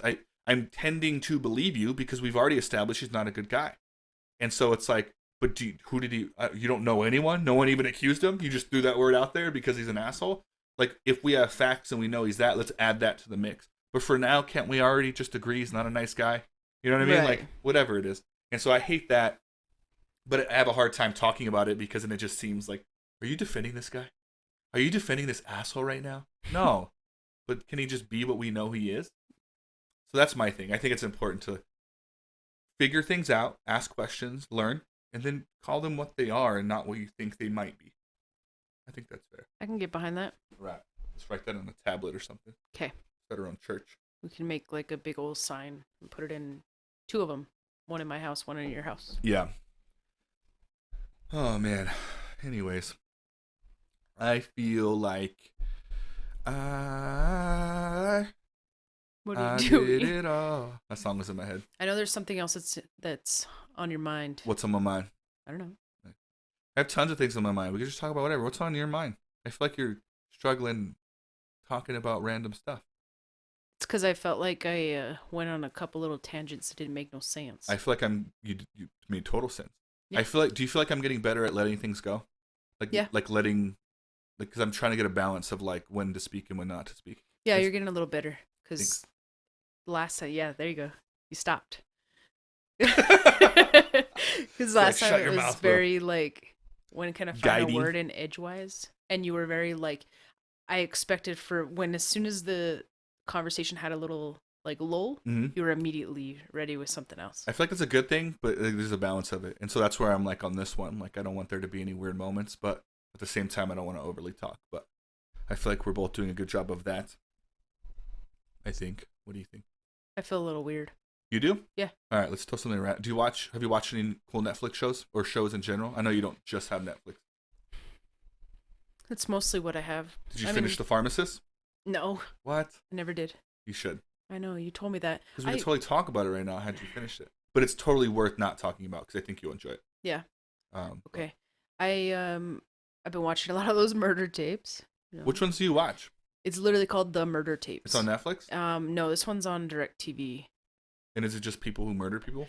Yeah, it's literally like you see the actual video from the cops' lapel when they get there. You see like they interview family members. Mm-hmm. They tell you from start to finish, like from the moment that they got the 911 call all the way until they find the guy and like how they got him. It's kind of like the first 48, but more. Do they always catch realistic. The guy? Is there ever episodes where they get away with it? No, I think they've always caught him so far. Yeah. There's a show called I Almost Got Away With It. Have you seen that one? Yeah. I love that one because sometimes they do get away, which is weird that it's on that show. Or they get away for like 30 years and catch them. I'm like, that's getting away with it. Yeah. You had a whole life in between it. Yeah. But I remember watching those shows and that one specifically was like, there was some where it was like back in the day. And so they talked about how they stole like dead people's identities and stuff. And obviously technology wasn't that great, so it was like easy to get away with it. But I saw one guy that he got away with it for like 30 years. He never even left the U.S. That's just how they weren't tracking him. I feel like that sounds familiar. And he started working at a video store, and like he just bought a business under his new identity, and he lived a whole life. He had a whole new family, and I forgot who he killed. Because there's so many. It's not even a big deal anymore. Yeah, it was like a 30 years family later, or something. like, But like he had a whole family and friends, and like when they busted him, like 30 some years later, I forgot how they busted him. The people were like, "Dude, I never would have guessed. That guy was so cool. He owned the local video store." It goes to show that like people really like there are situations that happen that cause someone to do something like that would never happen again. Yeah, very true. You know what I mean? Maybe sometimes it does happen again, but you're right. There's a lot of times where it doesn't. Have you ever met in person a murderer? No. You've never looked into the eyes of someone who's killed someone? No. You were thinking. I was gonna say yes, but no. Not killed, hurt. No, was involved in a someone that crime. I do know someone, and I know multiple people, not a lot, but you always.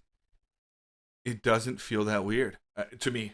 Like I've talked to this person who did a life sentence, which is what 45 years I think. I don't know. So this guy's like in his 40. 60s, and he whatever I think he's in his 60s. Essentially, he killed someone when he was 18 years old. Got charged 17 or 18. Got charged as an adult. Served a life sentence and got out.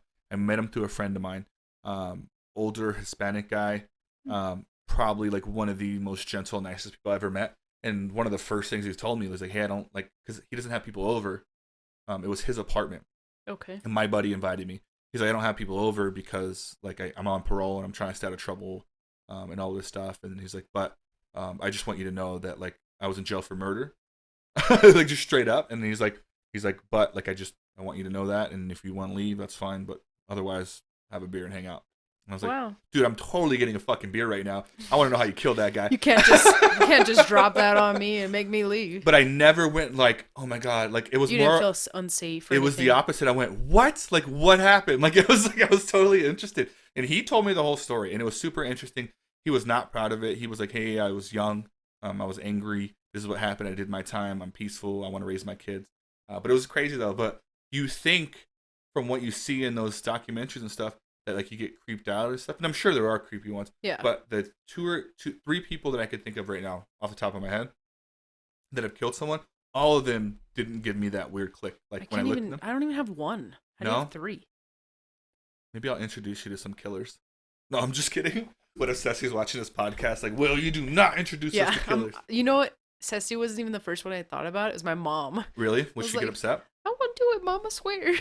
Your mom knows at least one killer, I bet. I'll have to ask her. Would you entertain a conversation with someone who said they've murdered someone? Yeah. Would you feel freaked out? It depends. I don't know if I would have felt very comfortable in his apartment. Just until I really like realized who they were. You had another friend there with you.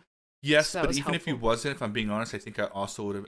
I can tell when someone's like, I feel more if I didn't know someone's killed someone, which maybe they didn't, but if someone's being aggressive and weird, I would feel that way. I catch on to it pretty quick.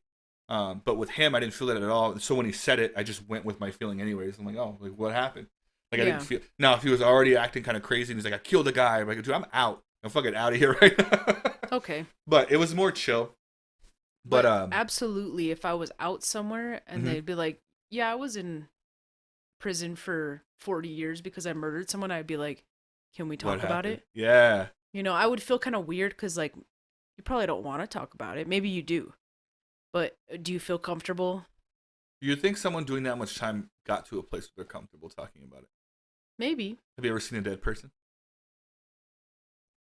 I've been to a couple funerals, but I don't know if that counts. Doesn't count. Have you ever seen someone dead, like, just because they died, like, on their own? Have you ever seen either someone get shot, stabbed, hurt, or... No. No? Mm-mm. Just, like, at a funeral? Yeah. That's a weird thing, too. See, here's the thing is, I think that I was subject to that a lot when I was a kid. And so I have this weird thing with death where like it's never okay, but it became understandable. I guess if I had to relate to something, I think it's the way a military person would feel that's been overseas and seen some stuff. Like it probably bothers them. And I hate comparing myself to military people because I've never been in the military. So if I'm wrong and you're listening to this and you're in the military, excuse me. But if I had to assume, the way it's like, it just becomes like casual, right? It's so frequent that it's your normal. I know a military person who has seen that, and he agrees with me when I talk about this. And he's like, dude, it's kind of like, I get scared that one day someone that I'm really close to me will pass away, and I won't grieve because it just becomes I become desensitized. But when I was a kid, multiple times I've seen multiple dead bodies in my life. Like die in front of you? Couple of them, yes. Couple of them, no. The one that I'll talk about, no. I had a friend, and I've never talked about this publicly, but it traumatized me as a kid, but I didn't even know it did until I was older. But me and my brother used to live at this apartment building here in town in Las Cruces off Foster. Okay. And behind us was a giant bush, and it was an empty lot. There's a bunch of bushes, but there's one that was really big, and there was a bunch of homeless people that would stay there at night. They made a tent, like they caved out. They're creative as fuck. They made like a place where they had all their stuff. And they would go to all the homeless shelters or to eat food during the day, but at night they would come back there, and we'd always see them back there.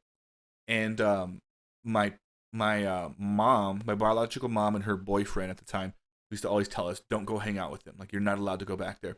And so when food would go bad in the house, or they made us throw stuff out, on the way to the dumpster, instead of throwing it away, we'd go and we'd take it to these homeless people. My brother, one of them we got to know really well, really cool guy. And he was just a nice, not at all what people stereotype homeless people to be. Just a sad guy, but like was super. We'd bring him fruit, like vegetables. We would always tell him like, "Hey, they told us to throw these away, so I don't know how. Don't eat them and get sick." You know what I mean? But like, yeah. Here, like these are fine. These are a lot of times it wasn't bad food. It was like apples, and they had food stamps, so they would get more stuff. So like throw these old ones away because we have new stuff, and so we just take them to them.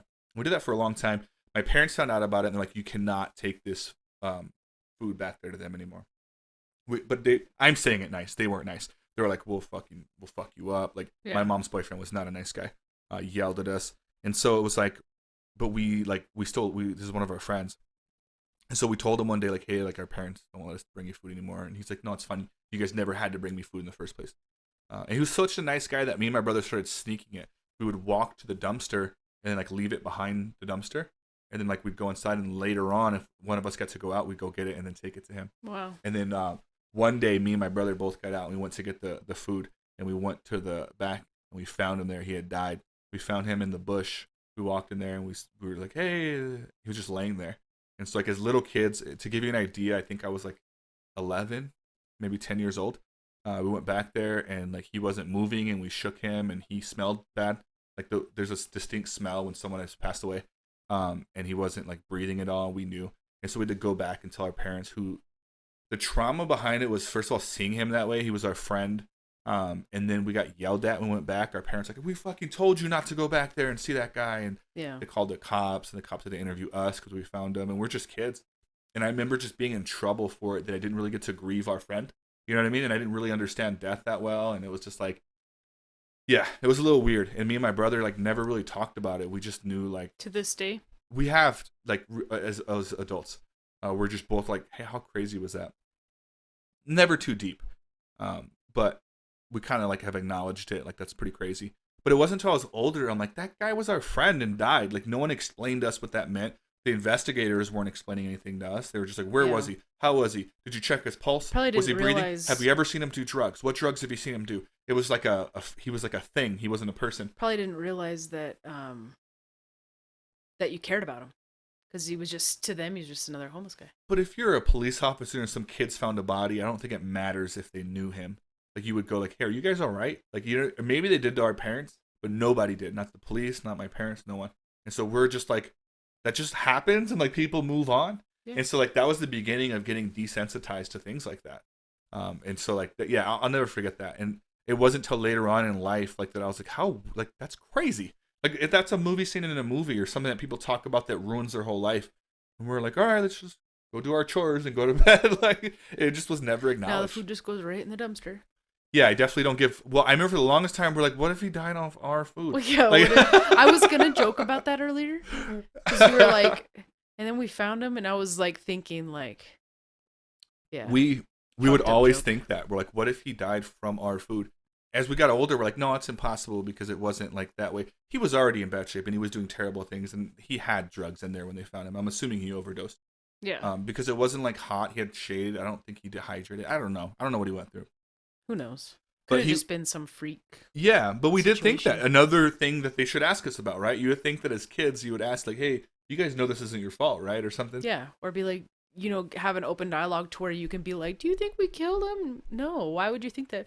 bad apple, Yeah, yeah, bad like So at a least they could say like, no, he might have had a tummy ache, but he wouldn't have died from yeah, that and I or think that whatever. if it was something like that, they would have came back and asked us questions more. I think it was drugs because they Yeah, found drugs on him, and I don't think it. They knew who he was, the police officers, which they is usually common. do. Yeah, Yeah, they know who all the homeless people are because they tend to get arrested a lot because they want to have a place to sleep and get food.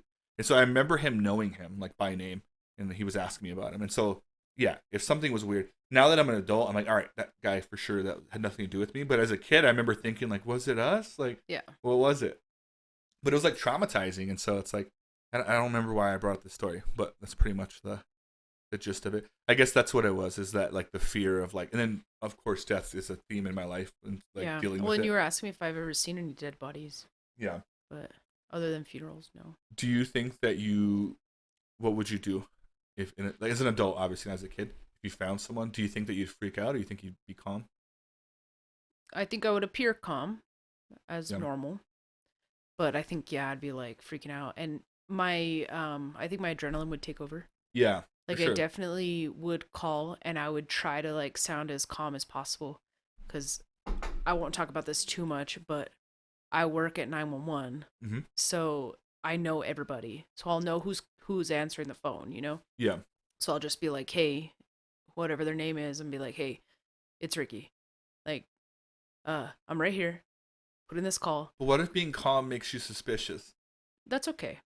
Because then if they were to talk to anybody who knows me, they would know that that's. But I think I've seen episodes of shows where they play back the 911 call and they're like, she didn't seem frantic at all, or he didn't even seem concerned. Most people are screaming. That's okay. Then they would know, like, they would know where I You're all, work. well, if I didn't do it, they're going to figure that out. Yeah. Hopefully. They would Yeah, know where I hopefully. work. And there are situations where people do get wrongly accused, but. I'm trying to find out a classy way of wording this. Do you have anything that like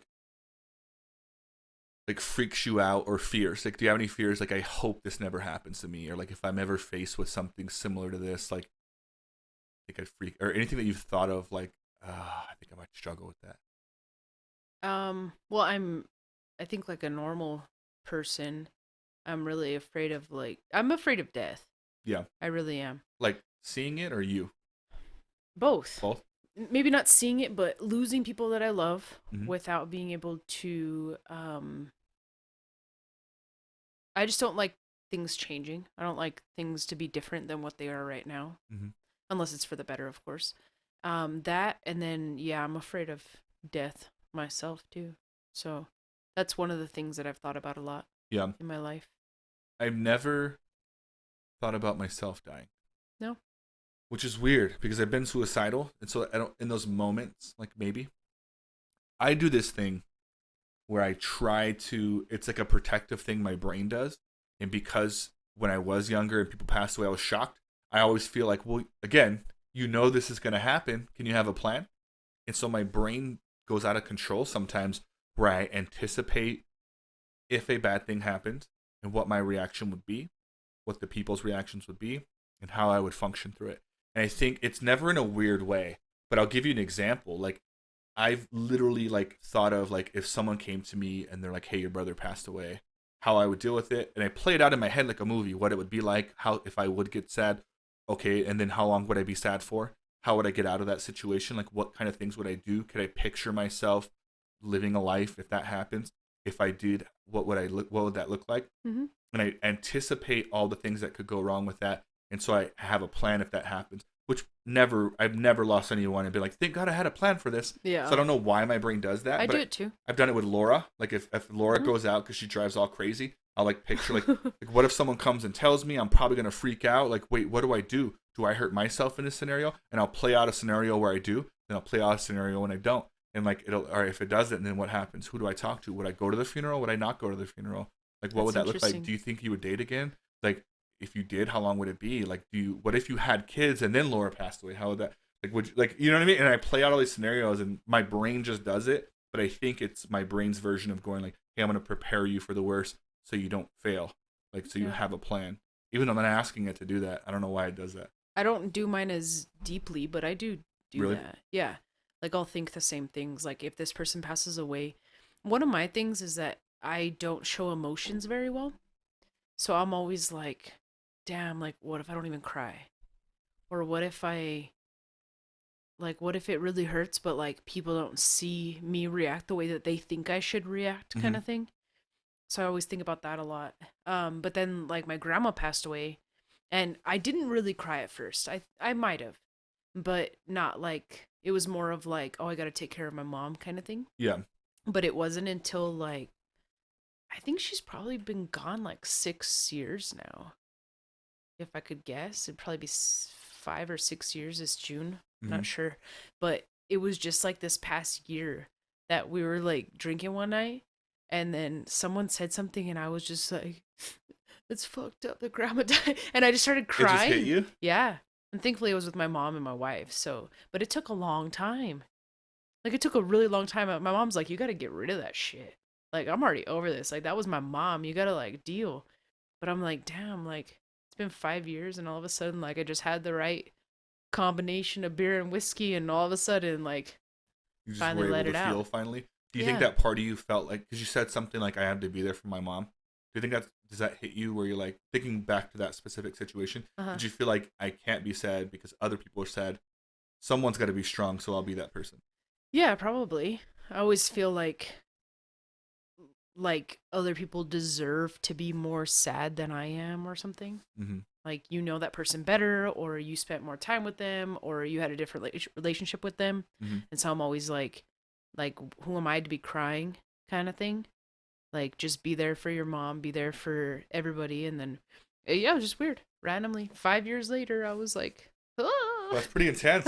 It's like a long time. Yeah. Yeah, but I get what you're saying because I think about that too. I even get so far to think of, if I get sad about this, almost like because I lost so many people, I'm like, well, what if like I almost feel like getting sad about this person means I'm not honoring the other person. Because what if I get Mhm. more sad for this person? Like if there is an afterlife and they're watching me, they'll know. And it's like, should I have given this person more sad? Like I almost feel guilty for being sad for one person because I feel like it's taking away from the other people. Like I didn't cry for this one. Why am I crying for Or this I one? did, but this one hurt more, but the other one should have hurt more. Because sometimes like there's, you think length is the thing, right? Like I've known this person for 10 years and they died. I'll give you an example, Okay. and I hope this never happens. But I genuinely feel like if you passed away and my mom passed away, I would be way more sad for yours. But I would feel like I couldn't be, like I should have been. You know what I mean? Even though my gut, my feelings is like, oh, because you mean more to me. I'll just say that. Yeah. And it's literally how I feel. You mean more to me than my mom means to me. And if my mom watches these podcasts, I'm okay talking about that, and I hope she understands that. That's the way I feel. But that's how I feel.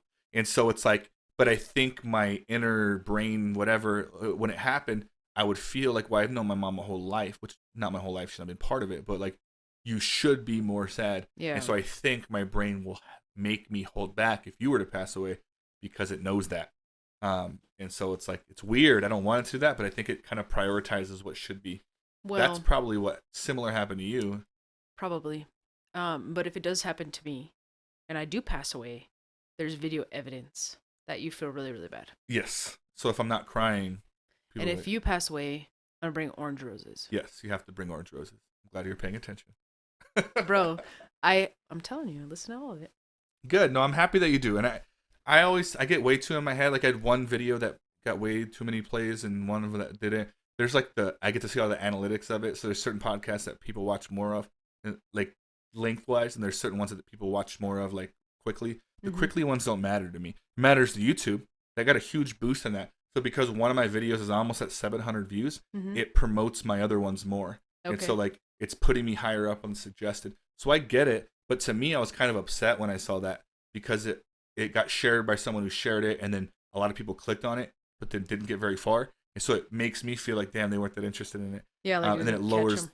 I care way more about who. If I only have 100 subscribers, which I'm not at, by the way, I'm like 5 or 4 shy. Like But 95. if I only had 100 for a long time, but those 100 are really enjoying it, that would make me way happier than if I had 1 million and they're all watching it for 2 minutes.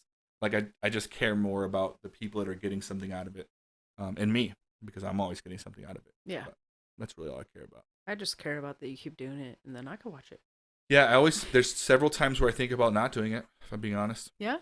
Yeah, because Since the first one? since before I did the first one. Yeah, but since you've done the first one, you still thought that? Yes, multiple times. And it just comes in and out. It's a struggle with me, and I'm so glad that I have tools to get over stuff like that. But yeah, it happens all the time. Like the first thought I get is like, is this even worth it? Like if you're upsetting more people, you get all these things, which are true, not true, whatever. They cross your mind. Am I wasting my time? Could I be doing something better in my life? And then I stop and I go like, well, I'm doing a lot. Like I'm working full time. I go to school. I do the podcast. I work out. I spend time with my friends. I'm doing a lot of things that I need to be doing. So this isn't wasted time. Right. This is extra time that's also beneficial. And then I also like, if I'm being completely vulnerable and honest, I've probably thought about stop doing the podcast after every single episode.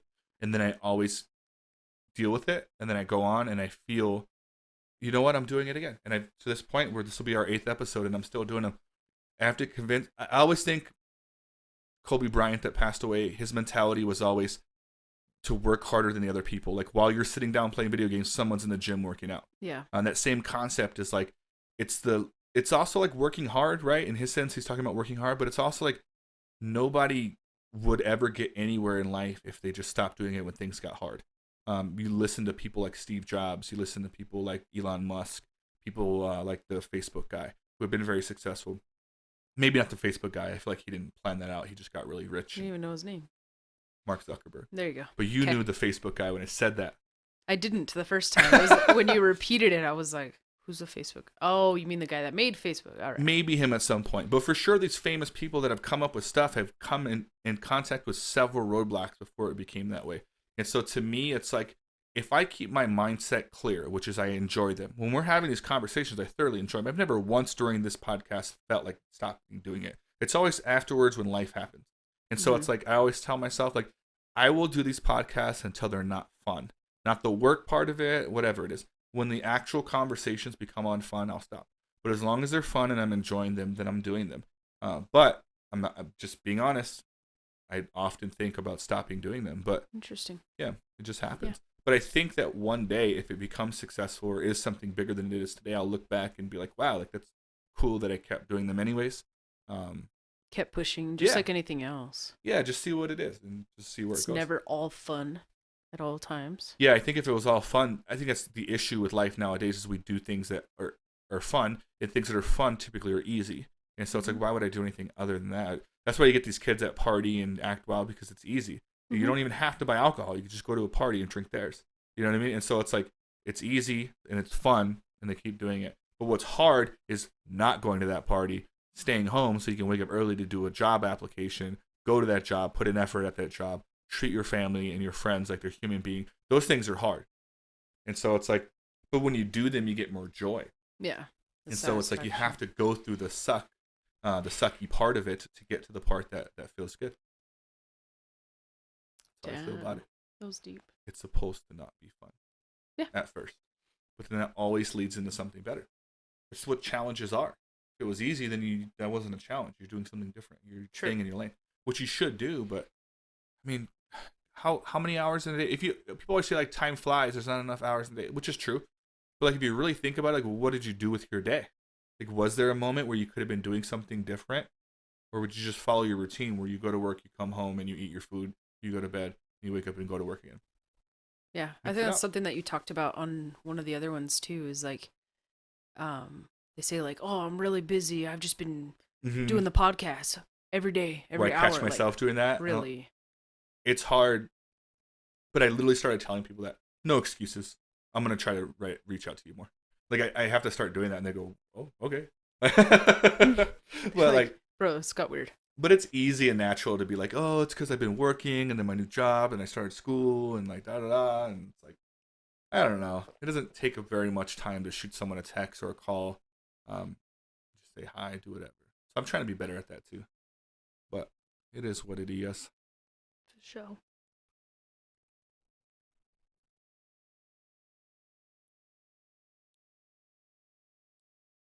I was going to see how long this pause was before you said something. I ain't going to break it. I thought you were. See, that's why I always talk so much, so there's no pause. Yeah. What's on your brain right now? Give me something here.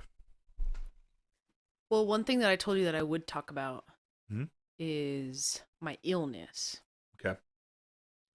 I don't know why it's on my brain, but maybe because it's in my brain. It's in my brain. It's on your head. You want to talk about it? Get it out. So I was diagnosed with MS, which is multiple sclerosis, in November of 2017. And it's something that's been kind of, like, it really hasn't been that bad, honestly, but it's something that has messed with like my mental health as well as my outlook on life since I got diagnosed. So I don't know what I should even talk about. So back in 2017. yeah, November. So I know some of this stuff, but I'll ask you anyways because maybe there's something I missed out on it. How did you even know to go to the doctor? Like, what was happening? So it was probably about 4 years. For about 4 years, every 6 months or so, I would just get these numbing sensations. And it was random. So like at one point, it was just my hands. They were just numb. Another point, it was just my feet. Another point, it was my whole torso that was numb. Like, couldn't feel a damn thing. And then the one that really freaked me out was my face. So like just one half of my face was numb. And I was thinking like, hey, like this is really serious. And I had told doctors about it over the 4 years or whatever. I had told them like, hey, it's getting kind of weird or whatever. But by the time I would go see them, the symptoms would be gone. Or they'd just be like, oh, I'm not sure, but it'll go away. Yeah, typical doctor stuff. You must have had a fever. Yeah, and I was living in multiple places at the time because I moved to San Antonio and then it happened. So I went to a doctor there. Then we moved to El Paso and then it happened and I saw a doctor there. Then we went to Santa Fe and then it happened. So it was never like really following up with the same doctor over and over until I moved back here. And when I moved back here, I was like, hey, it happened. And I was like, all right, I'm going to the doctor like today. Yeah. And I know I mentioned this in the last podcast, but my family is in the medical field quite a bit. So I know people. Like they work in the medical field. Yeah, my parents work in the medical field.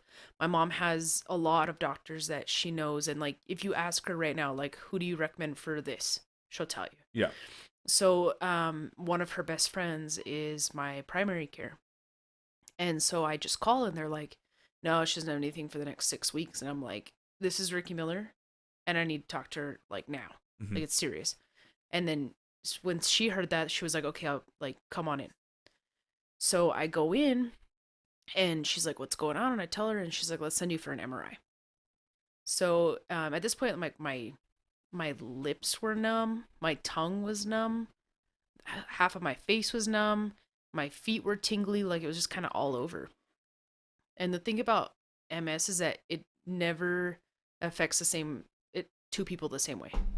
It's always different. So so I went in there, I got a MRI, and then I kind of just forgot about it. And then weirdest damn thing, so being that my mom knows everybody, right? So my mom texts me and she's like, hey, meet me at the doctor's office at 4:00. So I'm like, cool, whatever. And she's like, we need to like meet with your doctor. I'm like, whatever. Like my mom's just being overprotective. I get there and my mom's there, my dad's there. And I'm like, okay, this is getting weird. It's like my dad doesn't really, like my mom's pretty involved in everything.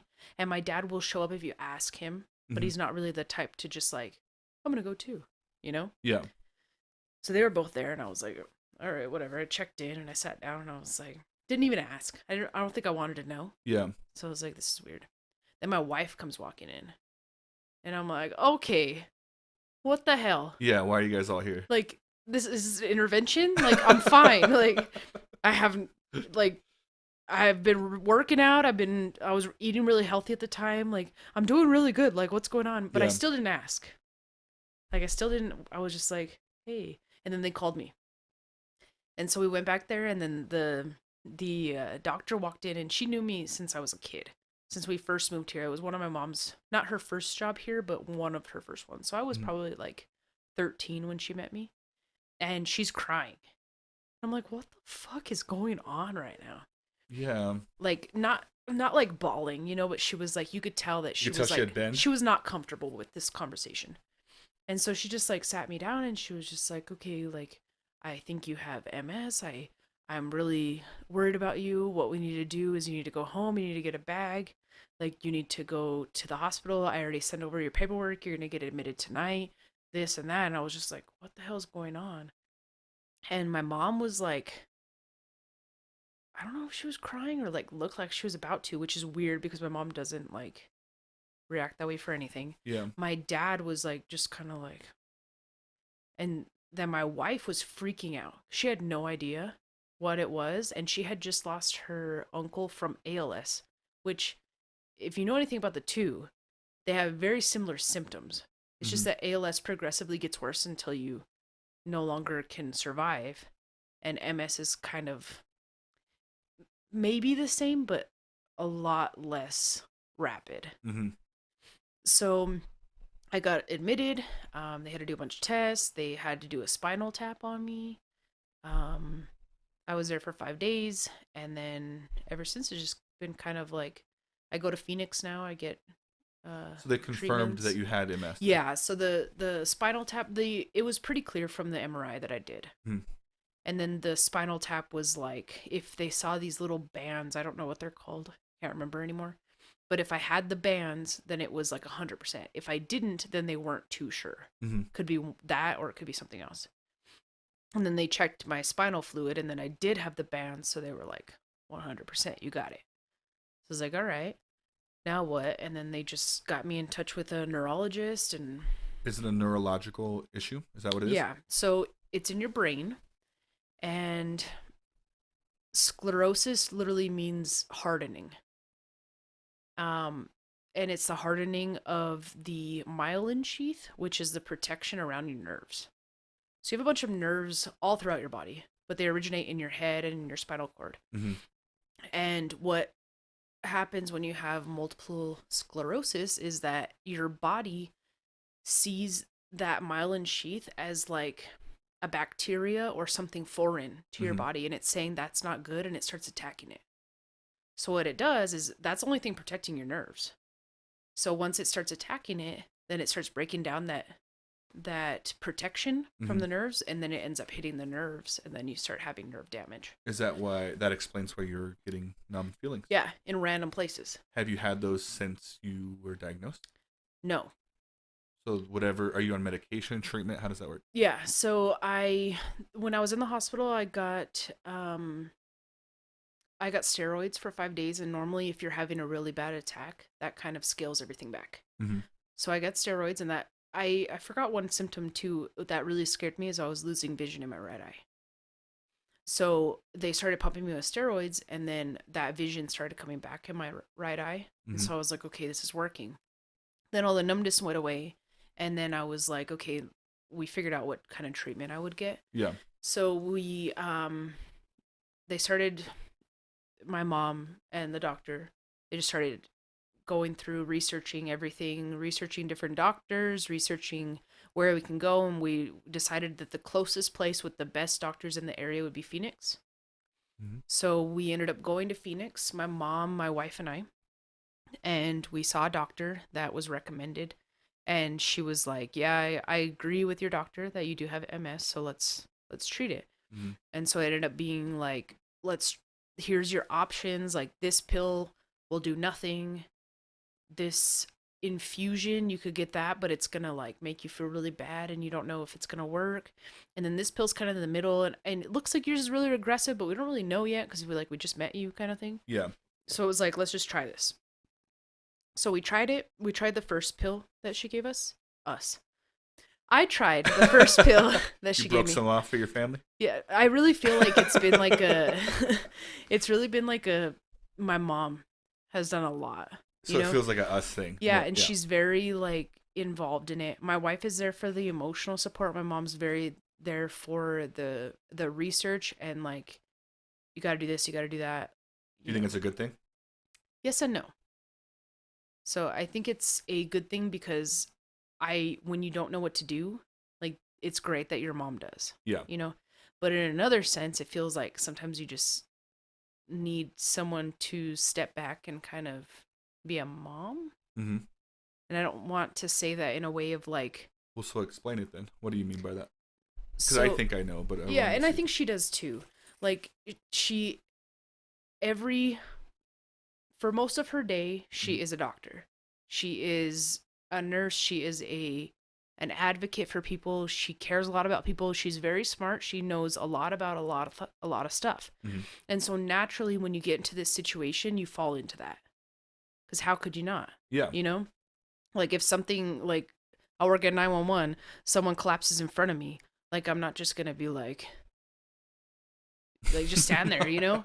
Like I'm gonna call, You're I'm gonna gonna do what become someone that yeah, works in that field. Yeah. yeah, I'm gonna be comfortable with that. So I understand that why she does that, and she's starting to identify this too, that she needs to trust the other doctors to Mm-hmm. do what they need to do, and just allow them to do that, Yeah. and just be my mom. I think it's a good balance to be both, because I get what you're saying. It's normal to jump into a role that you're an expert. She's an expert. Yeah. Let's be honest. She's an expert on that. But she's also an expert at being someone that cares about you and is your mom, and she knows those things because she literally is a mom. And so I think it's good that you voice that to her, because it allows her to at least know, like, hey, like, these people got this. You know what I mean? Yeah. And I appreciate you for what you are, and I think that you're great. I don't want to at any point make you feel like your opinion isn't worth it. But I also need these other things too, because maybe she's not clicking to be that. Not that she can't. She can obviously be that person. Maybe she doesn't know because her instinct is to become this medical person. Yeah. And I think that's how it was at first. Mm-hmm. She identified that herself though. She was kind of like, "Hey, like I've been the doctor, I've been the person who's researching this stuff.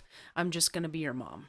And then That's good. she also scaled back another layer and said, "Okay, now you and your wife are going to go alone Mm-hmm. because you guys are married. That's your support system. Like you got this." And so That's even cooler. yeah. Did Sassy at any point have an issue? Like, did she ever voice like, "Hey, I want to be"? No. No. She So never your had an mom issue kind with of mom. recognized, "Hey, I want her to have this role all to herself." And Yeah, it this was is kind of like, "You guys got this." That's really cool, actually. Then, because she Yeah. was able to identify and change something without any prompting. Yeah. How's that worked out since? Good. Yeah. Yeah. It's been good. So going back, so I took that one pill. Mm-hmm. I felt like shit. It was like making me sick to my stomach. It was like I had learned that a lot of it was really hard on your liver. Mm-hmm. And so immediately I was like, "Oh, I don't feel good and this isn't a good thing." And it just felt like it wasn't good for me. Yeah. So I called my doctor and I was like, "Hey, I don't think I'm going to take this anymore. Like I do not like it." No. So then they were like, "Okay, well, let's talk about whatever else." And at that point, my mom had been researching this other drug that I'm on now, and it's twice a year, Mm-hmm. and it's an infusion. So you literally go, you sit like in a little chemo chair, you get like a whole banana bag of this medication, and you sit there probably, I think I'm there like 6 hours. Long time. Yeah. And most of it's like you got to take medication first and then wait for it to kick in. Then you got to get this banana bag, which takes like 4.5 hours. Then you got to sit there for an hour afterwards, make sure you don't have any reactions. Gotcha. And then after that, like I'm good. I'm good for a couple days. I feel kind of crappy for about a week afterwards. Mm-hmm. And then I'm back to my normal self. And you do that twice a year? Yeah. So my last one was last month in January. And then my next one is July. You do them here in town? I go to Phoenix every time. You have to go out there. Yeah. You had mentioned to me last time, or whenever I first saw you in the hospital, that you noticed some changes with your sleep too, right? You were sleeping during the day for a long period of time. Is that what it was? Yeah. What was that? I don't remember. Yeah, it was just I was really tired and I was having a hard time getting out of bed and yeah. That was one of the other things that you I noticed? feel like it was. I guess here's my It's hard question. to- How did your family know to get you there to the hospital? When you mentioned you got there, Ceci, your mom, like, what did they see to go like, hey, we need to get her there? No, I think my doctor texted my mom and was like, "I'm gonna break some news to Riki. I need you to be here." Got you. And how did she know, or what? Because she didn't. You had to get tested, but what made her go like, hey, I think you have MS?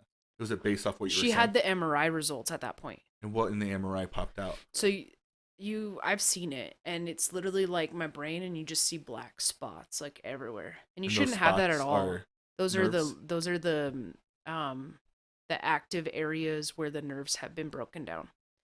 Yeah, so like they'll call them lesions, Mm-hmm. and I had 8 spots, and normally they'll see just a couple, Mm-hmm. and then they're like, "Oh, I'm not really sure what this is," but I had 8, and the biggest one was over my right eye, so that makes sense. With the vision. Yeah, so it was breaking down quite a bit over my right eye, but yeah, so she got those results. I had already given her the okay to talk to my mom about whatever she needed to, because I knew that they were going to be back and forth about everything anyway. Yeah. Not without my consent, but Yeah. that's their style. Yeah. So I gave her the ability to say, "Hey, yeah, go ahead and talk to my mom about whatever. Just let me know when you guys need me to come in," you know? And then she did, and so I guess she texted my mom and was like, "Hey, you should be here." And my mom took it upon herself to say, Bring "Hey, everyone up. Ceci, leave work. You got to come too." So it's kind of a good thing that you guys were all there then, huh? Yeah, sure. Yeah. You're all, yeah. It was just really awkward for me. Yeah. Because I was like, what the heck is going on? I would have thought it was an intervention too. That's Either that or like, not that my situation isn't like a big deal, mm-hmm. but I thought I was like dying. And so did my wife, my poor wife. She was like crying and was like... That would make me feel weird too. I feel like doctors, she's a doctor, you said, right? Yeah. I feel like they always tell you the worst shit. I don't know how yours was, but they always tell you the worst versions of what it could be. And I think that's to prep you for what really is, for you to feel like it, you know what I mean? Like, this could end up as this, this, and this. And like, good news, guys, it's this. Yeah. And I feel like I get it. Like, that's the better way to break news. But I always, like, the very few times, but I've been, like, even with, like, the motorcycle crash and stuff, like, I always feel like they do that. Like, they tell you how bad it could be, and then they kind of have to. I wonder if that's, like, a tactic. Like, they know to do that. Well, it's like, don't give them false hope, you know? Yeah. And with my situation, there's 2 different types. There's primary progressive, mm-hmm. which means that you start having issues and you keep having issues slowly until you're like in a wheelchair. Well, first it's like a walker, then you're in a wheelchair, then like you need assistance with doing just basic stuff, you know? So you're saying like even with treatment, it's just going to get worse? For the most part, yeah. Sometimes slower than others, but yes. And then there's relapsing remitting MS, which means like your body just says like attack, attack, attack. Mm-hmm. And then it's like, oh, never mind, I'll just chill for a while. And then you have time to like recover a little bit. Yeah. And then, so it's just random. And then if you're on this medication or some medication that's kind of slowing down your immune system, mm-hmm. which I'm on, then when those do flare up, it doesn't really hit you the same way or not at all. Maybe it doesn't even flare up at all. Yeah. And so sometimes like the relapse is what they call it will happen, and the flare up will happen. You'll get kind of some issues, but there's always periods where you're remitting, where you're not having any symptoms, you're not having any attacks, so your body has time to recover. And so at that point, they probably, like, even if they knew it was MS, she didn't know if it was remitting, relapsing, or if it was progressive. So her thing was like, your life is over. It could be over, you know? Like, your life could potentially be getting worse from this point on. And thankfully, it was the other one, where it's like, yeah, you're going to have some really hard times, and you're going to have some really shitty situations, and sometimes your eye might go away for a little bit, but the chances of it coming back are pretty good. Yeah. Well, I think that's a lot of stuff. Going back to you not always being emotional about stuff, it's like a lot of stuff for you to like not really have an emotional reaction to it, I think. Even when I visited you in the hospital, you were kind of like, yeah, I'm here. I'll be up soon. I don't know. Maybe something bad, maybe not. Not that I'm encouraging you to break down or anything at any point, but I'm just saying that it's like a lot of stuff. I admire that about you. You go through all this stuff, probably more than you give yourself credit for. I've always given you credit for some of the stuff that you've gone through in your life that we've talked about.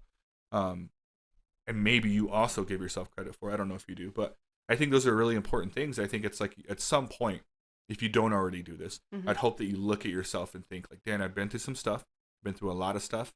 And the way you're poised, the way you handle things, the way you're brave, the way that you kind of set the tone for stuff is admirable. And I think when people hear you talk about it, they're going to be like, wow, like that's really, if she could do it, I could do it. It may not even be MS. If someone's listening to this and they're like struggling with something in general that remotely resembles it, they're going to be like, wow, like I hope I take that same approach to it. I think that you have. I think that if I ever run into a situation where I go through something similar, I hope that I can bring something similar to the table as far as attitude. I am very emotional. Not always. When people say they're emotional, I think they picture a crying person. That's not true. I have tons of emotions, and they come out in different ways. But I'm very expressive. Like I think people Yeah. know when I'm mad. People know when I'm happy. People know when I'm animated. They don't always know what it is, but they know I'm something. Um, and so I try to express it that way. But I think that you bring a lot to the world and to the table and to your friendships and to your relationships with the people in your family. And I really, really hope that you admire yourself for that. But if you don't, got you, because I admire it. Well, thank you. And I appreciate you talking about it too. What and I'm glad that you talked about. And the reason why I asked about the sleeping stuff is because you never think. I think that in that sense, it was a blessing that your mom or whoever decided for you to go to this doctor. Maybe you did it on your own. I don't think I would. I always think of stuff, and I always think like how would you know to go? Like, how would you even know to get checked out for stuff like that? And not only do you have to know to go, you got to hope that your doctor is competent enough to test for it, which it sounds like the first couple weren't. And so it's like, I just don't like. I always think about that, and I'm like, God, like what? I get cramps a lot. Like, and I know it sounds silly, but I get cramps, and I hydrate all the time. So this is the first thing people say: "Are you hydrating?" I hydrate a lot. And they're not workout cramps because I work out a lot, and I've gotten workout cramps. I get these weird tensiony, like tightenings of my muscles a lot. I've gotten it in my face, and I know that when I tell people that, they're like, "What? Like that's weird." My face will start like kind of like tightening. You know when your finger like tweaks out and you have to bend it back real quick? Yeah. Like 'cause it's kind of like doing that.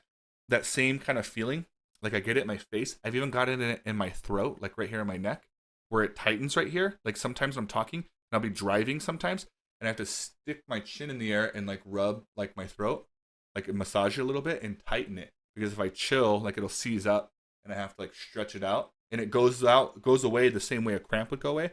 And then recently, like a year ago, it started happening to my tongue. Where my tongue, whether I'm just hanging out or talking, it will like tighten up, and it almost like kind of chokes me, and I have to like force my tongue and like hold it with my hands. I have to like hold it out the way you would a cramp, and like wait a little bit and like stretch it, and like it'll go away. And like Interesting. I don't know what it is, but I always think like, damn, like I wonder if that's normal or not, because I know cramps are normal, but it's never escalated. It's been that way for a long time. Doesn't sound too normal though. No. No, I think my mom's gonna have to watch this and diagnose you. Yeah, it's hard to watch it because it happens all the time. But also I think it's mixed in with actual like cramps or whatever. Because I've been like driving and my leg cramps, and I have to pull over and get out of the car. That's and, like, weird. stretch my leg out. That's never happened to me. Like No. I've been sleeping and my leg would cramp, like Charlie horse. Yes, so that's also happened in my sleep. I've woken up in the middle of the night because my calf is tightened up. And so like, and I play basketball, so I think in my head that's why I've always been like it's fine, because I have had like athletic cramps, like in the middle of a game or afterwards and stuff. But some of them, like the face ones, the neck one, But when and you're like just the like tongue one, chilling, yeah, it shouldn't happen. and I'm super hydrated, and it has nothing to like. I wasn't working my tongue out or my neck, and so it's like, or my face.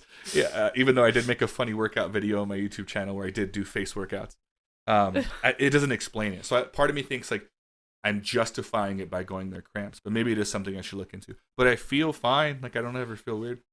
But that's why when you say and share your story, it makes me go like, damn, like I should probably look into some of this stuff just in case. Yeah, I think it takes something kind of bigger though. You know what I mean? Like What do you when mean? I started losing my vision, I was like, It's okay, yeah. like this is something I'm gonna want back. You know? Could there have been a too late though? Like what if you didn't even catch it? Like what did your doctor say like, thank God you did this in time? Which sure they all say. I'm Like, do not you think sure there was she said that, but I do know that my type of MS can, if it's untreated, it can turn into the progressive type. Really? Yeah. So the fact that we stopped it kind of at its height, at its highest point where it was like really like Showing itself. knocking me down. Yeah. Yeah. That's very good. I don't know. Like I feel like that's what did it. Like the fact that maybe you just need like something important to cramp, but I don't want that to happen because like your what heart's if it a is muscle. that, dude? I feel like Yeah. all right, I should go get it checked out. When I was funny story, but off the same topic of like getting scared about stuff that whether it's real or not. When I think I was going through puberty, whatever fucking age that is, must have been like 14 or 13 or something. And my so let me so embarrassed talking about this. I can already. My nipples would get really hard, and then I could feel like not on the actual nipple, like underneath them, there was like a ball in there, like on both of them, and I could feel, and they were painful, like they were sore, and I didn't tell anyone about it because I thought it'd be weird, so I just wouldn't tell anyone. Huh. But I remember going like, I have fucking cancer, like I have breast cancer, Yeah. which does happen to men, but is super super rare. I didn't know that, and so I was like, I have fucking cancer in both of them. Like I'm gonna have to like, you're gonna cut my nipples off. And I was freaking out as this young 13, 14-year-old kid. And I just didn't want to tell anyone, but they got worse. It got to the point where they would get like chapped. Like What? And then, so I was like, Chapped? they would get like really dry. And like I was a kid, so I didn't think put lotion on them, so they would like bleed a little bit, like because of the dry. You know the way someone like if you have chapped lips and you don't put on chapstick, they're gonna crack. Were you already living here? No, I was like a kid. Oh, in New Mexico? Yeah. Yes. That's probably why. What? So I remember thinking, like, God, like, this is getting worse. Like, that's the only reason. And I went to the doctor, and I remember telling my doctor, I was like, hey, can I talk to you about my parents here? It was foster parents. And they're like, yeah. And then I think they thought I was going to be like, my weenie. Like, right? That's what all doctors Or think. like child abuse. Yes, or something like that. And then I was like, hey, I didn't ask. I remember telling my doctor as a woman, I forgot her name. I'd give her a shout out because she's a local doctor. But she was like, what's going on? And I was like, I have breast cancer. Like, No. And then she like kind of like she didn't laugh, but she was like, okay, like you know what I mean? Like probably not, but all right. She didn't like say anything. She's like, what do you mean? I was like, I have breast cancer, and I don't know how to tell my family. Like she was just like, what? And I was like, yeah, like my nipples are bleeding and they're sore and there's these balls in there, and I have breast cancer. Oh no. And then she was like, let me see. And she pulled out my shirt and she like felt, and she like kind of not laughed, but like smirked a little bit.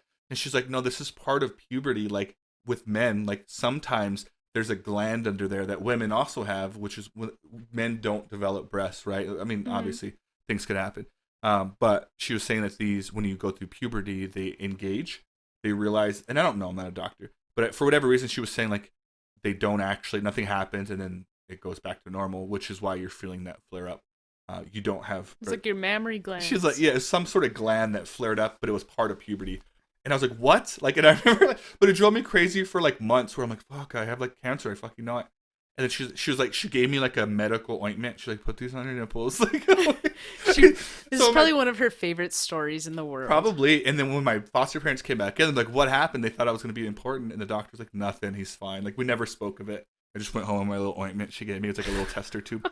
And then I ended up telling my brother Khaled, and he's like, mine are fucking dirty too. Like, and then, so I end up telling that story to friends over the years, and it turns out it's pretty common in men to like go through that. Oh yeah. But nobody talks about it. Now Yeah, I just did. I've never heard about it. Yeah. But I just remember being like, God damn it, like I have breast cancer. It's so silly, huh? That's probably why you don't go to the doctor now, because you're yes, like, that's what. That was the point of the story. Was I'm like, dude, what if I like tell my doctor like, hey, I've been having face cramps and tongue cramps, and like, dude, you're just like a weirdo.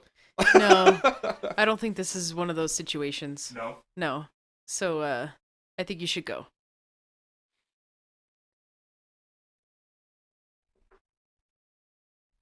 You think I should go get it checked out? Yeah. Maybe. I'll start off with your mom just critiquing my YouTube video. Yeah, or if she doesn't feel like watching this time, maybe I'll just be like, okay, at this exact time, diagnosis. We'll just make a clip out of it. It's going to be called like Will gets breast cancer. No, that's clickbait, huh? Oh. Yeah, no, just be like, but that's fine. Clickbait's good. I could always put Will thinks he has breast cancer. Yeah, but that's a separate one. What? A separate one? Yeah, we're talking about the cramping. Oh, yeah. I guess I'm still stuck on the breast cancer part. Yeah, you really honed in on that. Just be like, Will needs a diagnosis. Yeah. Hey, Kim, Will needs a diagnosis. We could just tell her again the next time I see her. But your mom is always super inviting, by the way. I was trying to figure that out. I don't know if I told her this. I think I started to when we were into the fights. I remember thinking, I don't know. I think I've told you this in the past. Like her house feels like homey. Like it feels. This is just a weird homey vibe when I go there. And then I thought maybe like it was the style of her house because it kind of reminded me of a house I grew up in. Mm-hmm. But then she remodeled the house. Yeah. A lot, and so it feels like a totally different house. But I still got that same feeling the last time I went there, and I was like, no. And I was like, well, it's not the house. And I was like, it's her. Like, I think your mom just has a cool vibe. At least my version of a cool vibe. I don't know how everyone else feels about her, but she reminds me of my mom if my mom gave a fuck. Like, if that makes sense. Like, because my mom has good parts of her, obviously. Like, I have connections to her, but she just doesn't care. And I feel like your mom does. And so it's like, it kind of like, I know it's a weird thing to say. Now I hope she doesn't watch it at all. So are you my brother? No. It's your mom, though. It's your mom. And it's your dad, too. I think your mom's around a lot more. Your dad's always like, every time I get there, he's there. And he's like, I got to go for a shift. But your dad, too, they're dynamic. You guys just have this weird, when I say weird is a cool thing. In a good way. To me, it's weird, though. Yes. It's this weird dynamic where you guys just kind of get each other. And I'm not saying that everyone's perfect and you definitely don't have the smiley, God loves us, like, let's all go to church together family. So I don't mean that way. But you guys all seem to get each other, like, on stuff. And I feel like I fit in. Like, I feel like your mom gets me, and I feel like I get her. But we've never sat down and been like, what do you get about me? Like, there's never been that. But it's just like a thing. I think it's a human nature thing where you just feel like you belong. And so I think she would say the same thing about you. You think so? Yeah. Yeah, I just think it's a talent, and it's a gift, or whatever you want to call it. Like, it just, some people have it. And it's not just her. It's really strong with your mom. She has this really cool vibe when you walk in the room where it just feels that way. Some of my other friends' moms, sometimes it's not always women, sometimes it's men, but some people have that vibe, like, where it's just very welcoming, and you're like, I can just chill here and do whatever, and, like, I feel cool with that. Yeah. And other people, you walk in, like, am I allowed to? Can I sit? Yeah. What happens if I fart because I'm nervous? Take my shoes off. That is always weird when you go to someone's house. So, like, what's their house rules? Yeah. So you don't do anything until you look around and see people doing stuff. Like, yeah. Oh, okay, it's really awkward when you walk all the way in with your shoes on and everybody's barefoot. Or they say something to you like you're an asshole for not knowing that already. Yeah. Oh, okay, sorry. Look at Mr. Will with his shoes on over here. In Louisiana, when I was a kid, there was this family that lived down the street in a cul-de-sac. So it's like this loop of houses. And it was Is that what a cul-de-sac is? People don't know, by the way. I live in a cul-de-sac. You do? Yeah. Yeah, I guess you do, huh? Have you even been there? Yeah, you have. Yeah, well, It's I been a know while. that. I know that. I don't know why I said that. Some people don't know what that is. But so we did. Can I go to the bathroom while you tell your story? Yes. I forgot what I was going to say now. I lived in a cul-de-sac house, and there was some people that lived in the same neighborhood. I think they were Vietnamese or Korean. I want to say Vietnamese, and his name was At, and he had a weird. It was a trailer park, so he had a trailer, and it was like you would walk in, and it was one of those leave your shoes at the door kind of thing, and you'd get in, and his kitchen table was on the floor. There's like an octagon on the floor, and he would they all ate on the floor, and I guess that's a common thing, and I hope I'm not misquoting. I think it was Vietnamese, but whatever his culture was, it was a common thing to do stuff like that. So we would all go in there and eat on the floor. Not literally on the floor. We would sit Indian style and eat off this table with chopsticks on this floor. And it sat like 6 to 8 people. It was a pretty big size thing. And it was weird. I remember going over. It was just like a whole different culture thing. But it was fun. When you're a kid, you're like, what? We're going to take our shoes off and like have a little party on the floor, like, and all eat our food. So it's kind of cool. The weirdest part about this guy is he actually caught an otter because it's so close. Where we lived in Louisiana was really close to the Mississippi River, and then of course to the Gulf. I don't know if he caught it in the Gulf. I don't know the story on otters or what it was. It could have been a seal. He thought it was an otter, and his name was Ott, the person. And so when he caught this otter, he had a pet otter at his house, which is completely illegal. They're endangered species, at least they were at the time. And he named the otter Ott. And so we'd go over, and he would have this otter in his bathtub in the middle of a trailer park in Louisiana. And he had this little otter, and he would just hang out with it. He had it for like a whole week, and I think I don't know what happened. Hopefully, he was Vietnamese. Let's just assume that it got a nice home or went back to the ocean, one of the two. I feel like you missed the greatest story in the world, Ricky. Yeah. But now I don't know how to retell it. So I won't. But part of the... You having fun over there? I don't know how to get through this. I never look up that way. Now that I look at it, it does feel like we're like on a movie set, huh? You're good. You're killing it. Just don't knock it over. It's gonna knock. No, you're good. You got this. All right. One of the things about that pharmacist documentary, which I recommend to everyone listening, is it takes place in St. Bernard, which is a city right next to New Orleans, which is where I grew up. It's literally next to the 9th Ward. It's about 30 minutes away. It's literally the way Old Mesilla is to Cruces. That's where Saint Bernard is to New Orleans. And it's cool watching the pharmacist, because even though it's not about good, I mean, it ends up being good, but it's a documentary about how OxyContin started. But the guy in the documentary, his son was murdered trying to buy crack in New Orleans in the Ninth Ward. And that set off a chain of events. He was a pharmacist. And because of that, he was inspired to do other things. And he ends up diving into the OxyContin industry. And it gets crazy. Maybe I did watch it. All of it? I ended up seeing the lady being interviewed. So I don't know how close that is to the end. Oh, that's first episode. So How many episodes are there? 4. Oh. The beginning of the second episode is when they're interviewing her.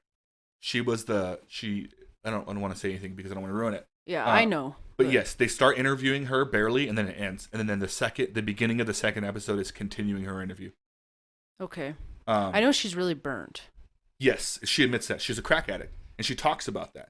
So when I'm watching, I'm like, this doesn't have anything to do with OxyContin. If you watch it, the first episode alone is the backstory, and then it starts getting into what the preview said it was about. Yeah. But it gets so deep that you get why they told that original story. Okay. But it's crazy.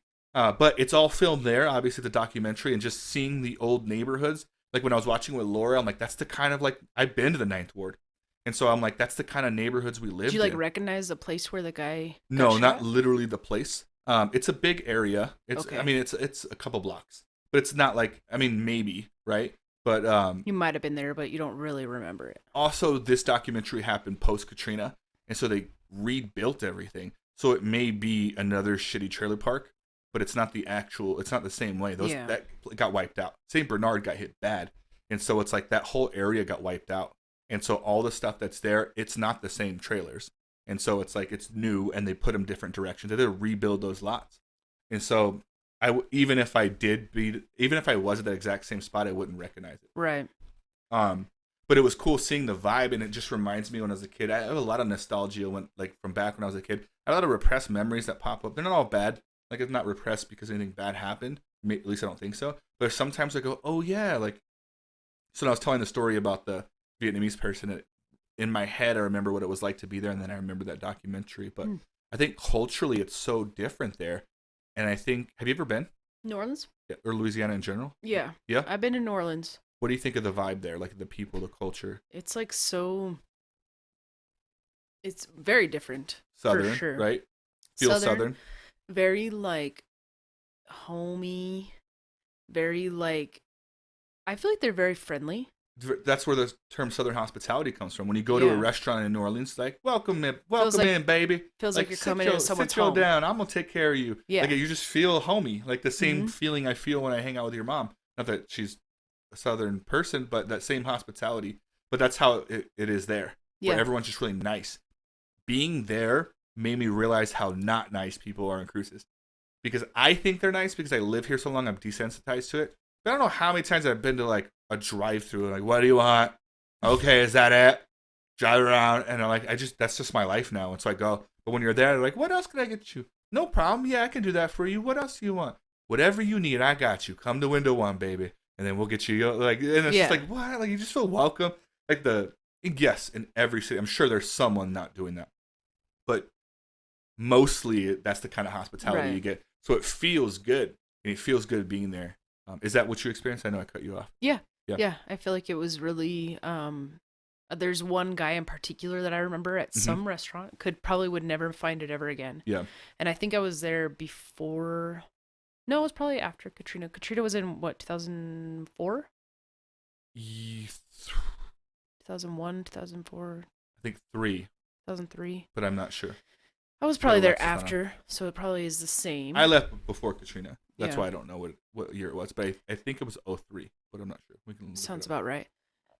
So I went to a restaurant, and all I remember is this man just spoiled me. And it was all 3 of us kids there.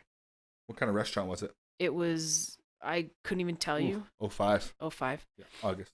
It was probably just a New Orleans food type restaurant, maybe, I don't know, Creole or something. Yeah. Anyway, so he made me a bunch of jambalaya, and he probably didn't even make it, but he was like, this is for you. And he's like, and it's on the house. he was Really? just like he was just like taking care of me, and there was Mhm. 5 of us there, but I felt like he was really taking care of me. And then he was like, all right, like let me get you a big slice of pie, and my other siblings are sitting there like, what do we do wrong, you know? But that was one of the experiences that I had. It was very Did you positive. It feel was like well very, taken care of? Did you yeah. tip that guy? I was too young, so I'm sure my parents Oh, I see what did. you're They saying. were good tippers. That's a smart thing to do if you really think about it. But it's super common there because I think they know like it's a community, and with that comes good things like those experiences, and it also comes with bad things like the OxyContin industry. I didn't know this, but so in the documentary, the window of when that was happening there was around the time I was there. Oh wow. And so like I never knew that. Like at one point, without ruining the documentary, because this is like common known facts, the number one place to buy or to get OxyContin was in Saint Bernard in Yeah, I Louisiana. think It they was the said that. number one, also Yep. the number one city for overdoses, and Hmm. so, obviously, right? And so it's like this makes way more sense. Like I start thinking back to my community. I'm like, I remember people acting weird. I remember my mom going to some shady places to do some shady stuff. And so it was weird like seeing it going like, damn, like I lived through this. So when I was watching the documentary, I was like, I was there, and some parts of that happening could have been, I can't confirm, like directly involving my life because maybe my mom was part of that either before pregnant or not. When you take drugs, it alters your DNA. I Yeah. don't give a fuck what anyone says. I talked to someone recently, like, no, it doesn't. It for sure does. When you smoke a cigarette, the nicotine in it changes very smallly a part of your DNA. Your DNA is never the same. If you take acid, you're going to recover, but you will never be the same person you were before you took acid. Same thing with weed. It alters your DNA. Anyone that's been to school for this or looks up anything, it alters it. Some things more than others, but you're changing your DNA. Hence, if you're procreating, you're affecting your children. That's why people don't really know. Have you ever heard the term or phrase? And I know this working in the industry I work in. My son or daughter was born addicted. You ever hear that? Yeah. For the longest time before I knew, right? Like, what does that mean? Like, how do you get a born addicted? I now know what that means and I understand it better. It gets passed on, and literally, because I always thought born addicted meant like it altered their DNA and now their kid has ADHD, maybe, which is directly tied to the crack era. That's why I Hmm. say the crack babies from the 80s are a lot of their kids have ADHD. That's where the ADHD crisis came from. And so it's like with God, I lost my train of thought again. So with Born addicted. born addicted, but it really, what literally some kids, and I didn't know this until recently, the parents are on so much stuff while they're pregnant. So when the baby's born, it's already, and I say it's not to be disrespectful, boy or girl, the child is already having withdrawals. Yeah. So the child's born That's why they having call a him crack withdrawal, baby. and they have to medicate the child with things they would medicate an adult with that's having withdrawals. And that's crazy. And so when I always heard that term born addicted, I was always thinking like, I knew it was bad, but when I heard that, I'm like, that's really bad. That's crazy. Some people don't make it out of that. That's Yeah. crazy. When I said that, you kind of already knew that. Yeah. What do you know about it? Am I missing something? Because I may not know the full story. This is recently that I've learned about what that really means. No, I mean, I Is just that knew what it I'm was a saying, right? thing. Yeah. Yeah, I knew it was a thing. I knew that, especially if you are on drugs while you're having a baby, like they'll talk about it in the news and stuff that Mm-hmm. babies are born on drugs and you have to wean them off of them because if they just go cold turkey, then they're gonna have withdrawal symptoms that are too hard Mm-hmm. for their body, especially with such a little body. It's fucked up though. Have you ever seen anyone that's pregnant making unhealthy choices? I've seen someone smoking weed while they're pregnant. They didn't think that it was unhealthy, Yeah. but Is it? I didn't feel right about it. It aesthetically probably looked weird, right? I see someone smoke cigarettes while they're pregnant. I've That never seen too. anyone. I've heard stories. I think my mom did for sure. I don't know. I've never physically seen a pregnant person do anything, but I have seen a pregnant person be unhealthy. Like smoking cigarettes is a huge one, or eating terribly, or like you know what I mean, or getting overly irate about stuff they shouldn't. And Yeah. it always like it like makes me feel weird. I feel like, especially if they're showing pregnant, I'm Yeah. like, what are It you like doing? you feel like you should say something, but then again you shouldn't, you know? Yeah, because you never want to tell someone how to parent their kid, even though they're not even an actual child yet. But like the hardest part is I always think about what are the repercussions after I leave. Like, is this person going to change their life because of me? I find myself asking myself that about a lot of things now. And if the answer is no, I usually don't. So I'm either going to make an impact on someone that I think is willing to hear it, and then I'll tell my opinion, or or I don't do it at all.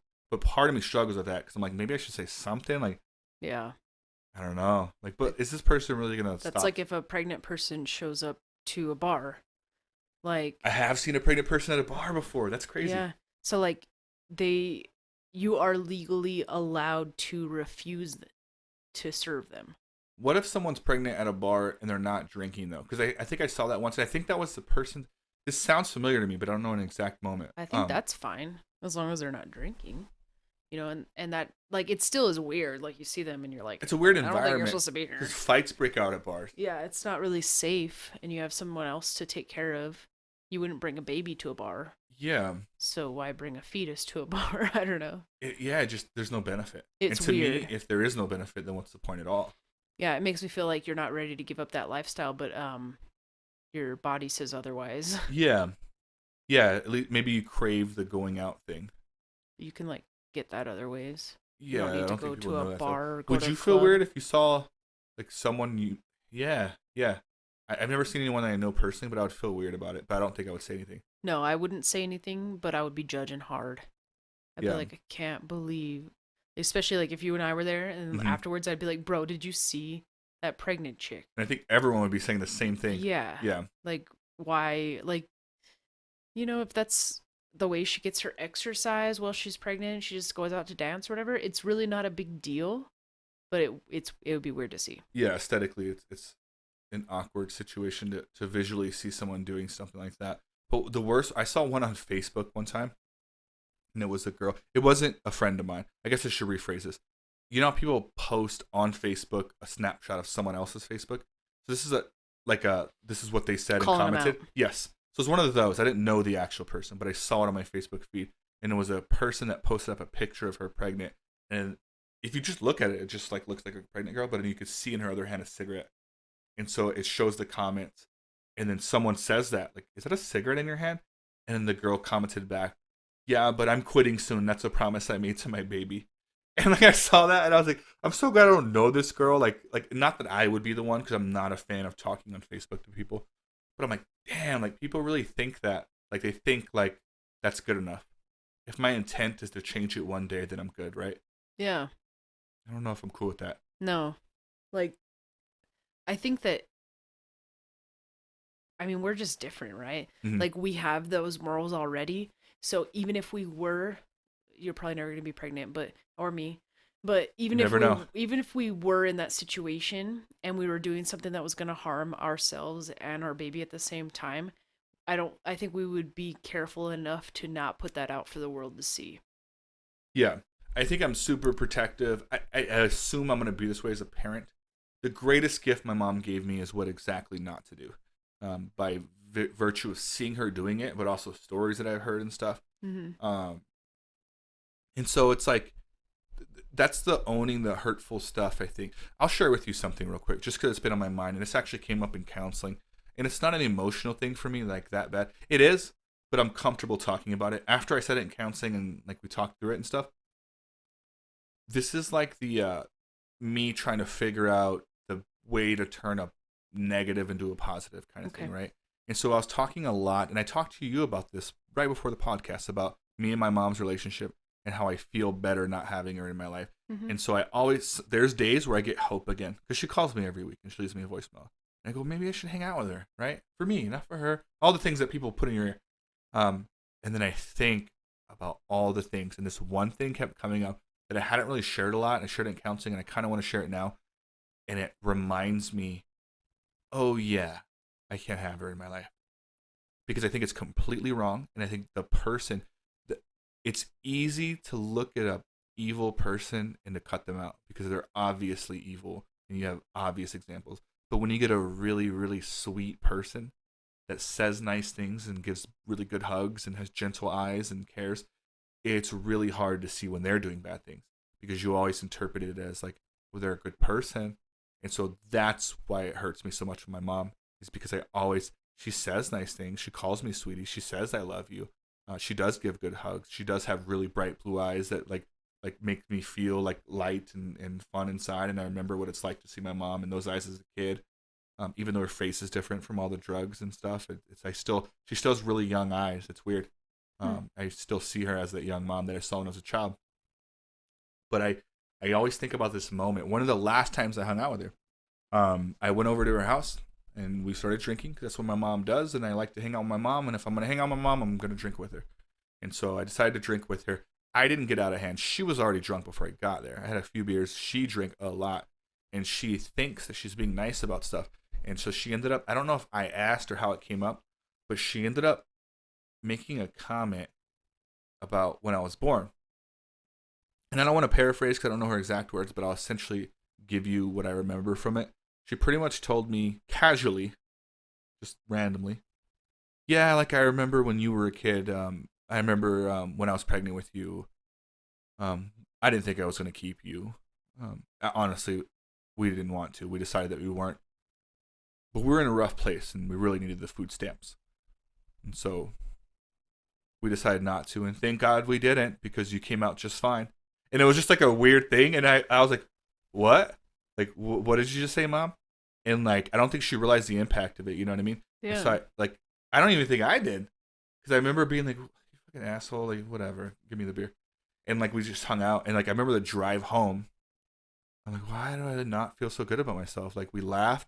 I watched her play her stupid harmonica. She plays all these instruments. She told me all about her people. I spent time with her, you know what I mean? And I was like, why didn't I feel good about this? And I just remember how impactful that was to me, you know what I mean? And it's like, I already feel like you don't like me. You've already given me tons of reasons to tell me that you didn't enjoy me. Then you go and say something casually like that, hurtful, and you don't even know it's hurtful. Yeah. There's just so many fucked up things with that situation. Like, it's so true that you just don't even realize. Yeah, and I'm like, what the fuck? Like, I cannot believe, first of all, that happened, but second of all, that you felt it was okay to tell me ever, and then third of all, that you told me in that way. Like, it's some weird, like, casual thing. Like, I went down to the gym, and then we had you for food stamps, and then I had a salad, and then we went to the movies. Yeah. And I was like, that's how it felt to me. And I was like, what? You can't just And for the longest time, like, they just ate at me, and like, I identified that. I'm like, I think that's what it was. And I brought it up in counseling, and you could tell Laura and the counselor were both like, oh shit, like, it's deep. But to me, I just said it casually, kind of the way she did.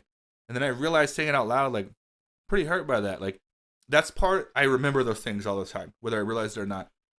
I genuinely feel happier without my mom in my life, and I remember those things, and the impact of them matter. And you gotta want to be a good person. That's it. You don't have to be a good person. I tell this to everyone in my life. When we talked earlier about I see the best in people, keep in mind this woman stayed a part of my life for a long time with that kind of attitude.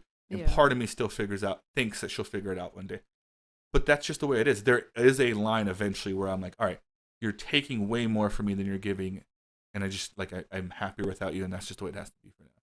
And so I always think back to that. And this is going to be a weird question, but no, ask so it. like when you decided like you weren't going to call her back anymore, it was just kind of like the culmination of things, or did something big happen? As if nothing big happened in your life, but you know, I would something... already kind of avoid her calls even when I was hanging out with her. She called so much and it was never about anything important. I would avoid them and I would hang out with her like once a month, every 2 months. So I was already used to it. So I don't think there was a decision like I'm going to start avoiding her calls. It was just already there. Just got more frequent. And well, I got better is what it was. I think because of the things she said, I went longer than the normal time. And I started thinking like, oh, my life, like I feel happier, I feel good, until she calls and leaves this fucking voicemail.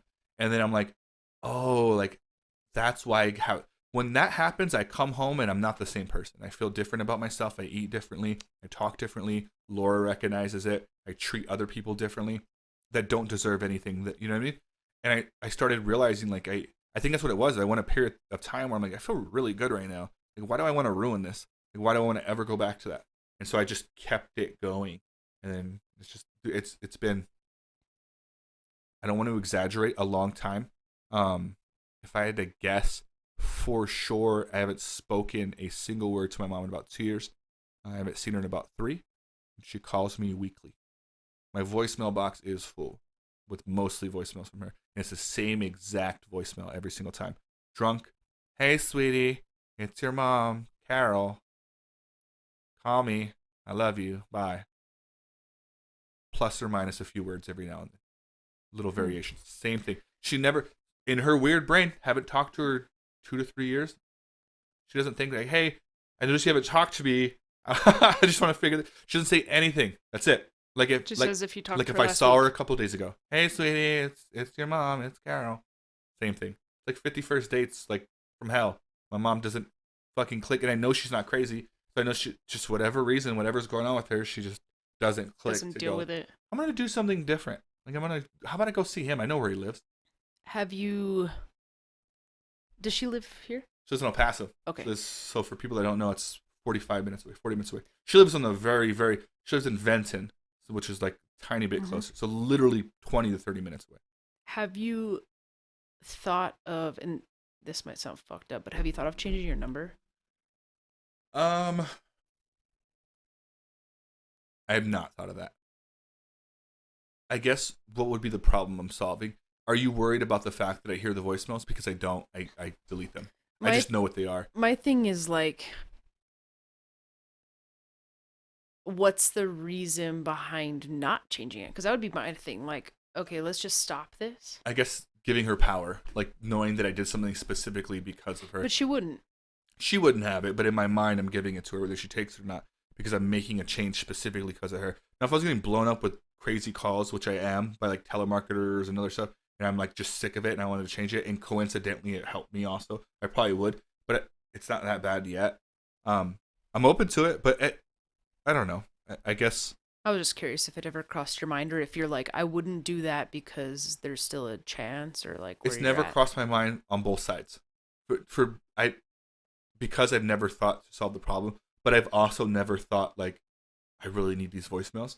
Like I don't know, maybe like subconsciously I am, but you don't feel like it's messing with you. I would easily get rid of my number if there was another reason for it. Like I wouldn't think twice. Okay. Yeah, I wouldn't go like, well, my mom's not going to be able to reach out to me because she talks to all my other siblings who talk to me, so I know. Like, and she tells them the same thing. Like, mom says that you're mad at her and like, and you won't call her back. And I'm like, oh, that's her big guess after all these years. Like she doesn't have. She realizes it. She never says it to me, but she's always said that even when I like have been part of her life. She's like, well, I know Will hates me, and so she plays the victim, and I deserve it, and like I'll be better. And so it's like the same thing. But I don't know. I forgot the point of segueing into this conversation, but I do know that people say hurtful things, and I do know that we need to do our best to express ourselves in the most appropriate ways. And if the intent is always good, then I think I could take some bad stuff. I could take some hurtful stuff. Yeah. If the intent is good, I may not figure it out right away, but I will. And then in that moment, I'll go like, oh, I think they're trying to help me out. But if the intent is bad, then I don't got a lot of room for that. Yeah. Yeah. I feel you. Thanks for sharing that. I think you've told me that before. Something similar, or at least, part of it. I've heard the story, but I don't think that. One last thing on the same topic. I was thinking of this before the podcast. I'm thinking of it now. I feel like people that listen to the podcast, we always talk about some real shit. Me and you specifically. Yeah. The majority of my podcasts have been like some really deep, interesting conversations. And I market it as a comedy podcast because that was my intent when I did it. And some of it is funny, right? We have funny moments. But I was thinking the other day, I'm like, I need to have one where it's just like super light and funny.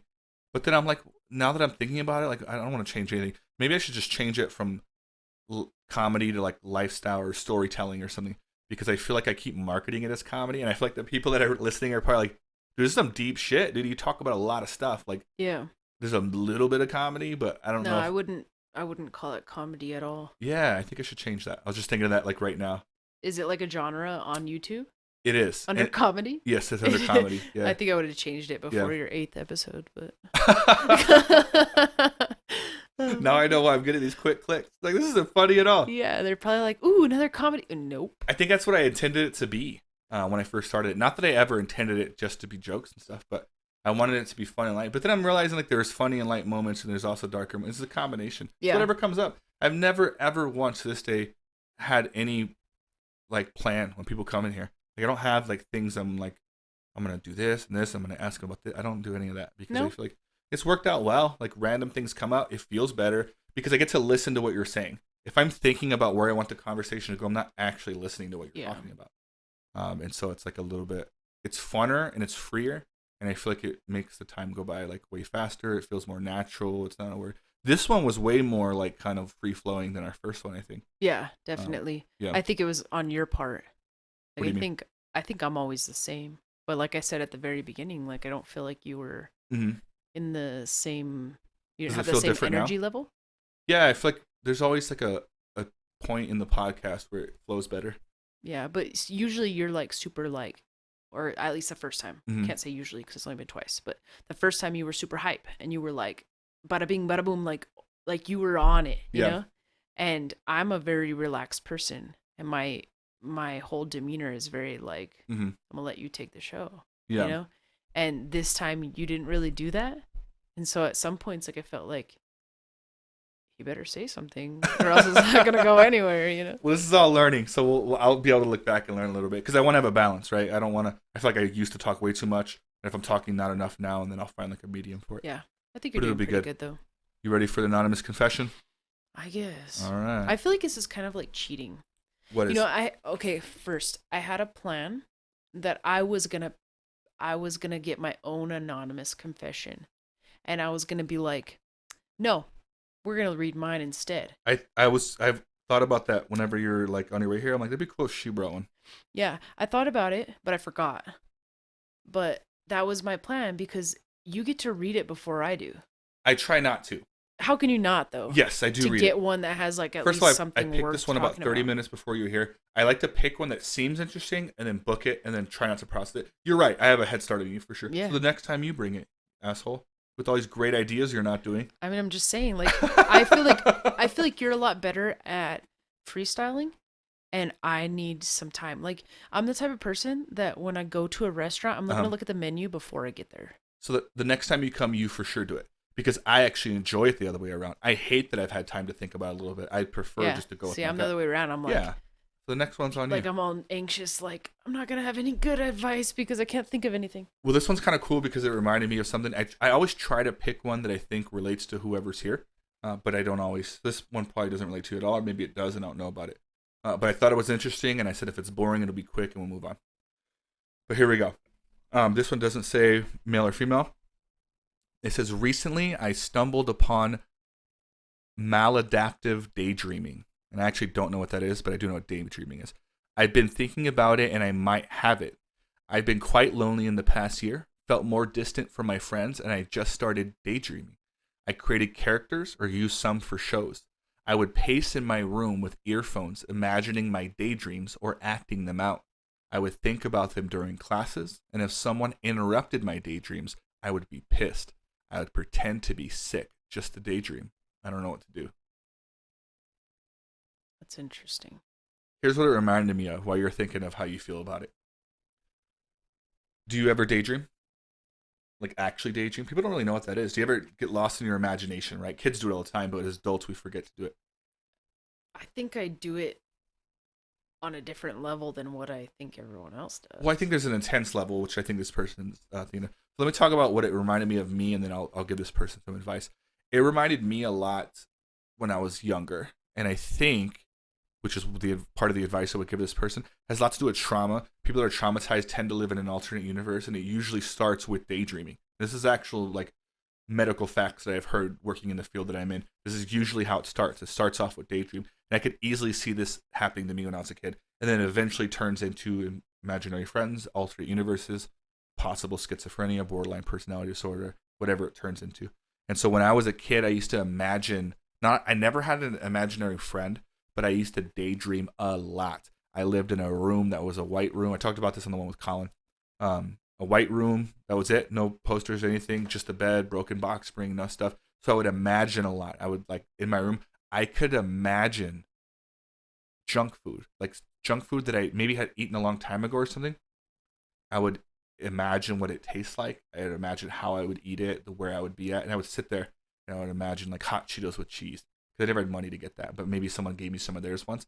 I would imagine what it would be like to pour the cheese on the Cheetos and like the way it would feel like in my mouth, down my throat, eating it, the flavors, being spicy. Like I would daydream about junk food. I would do the same thing with jelly beans a lot. I would imagine like all the flavors of the jelly beans.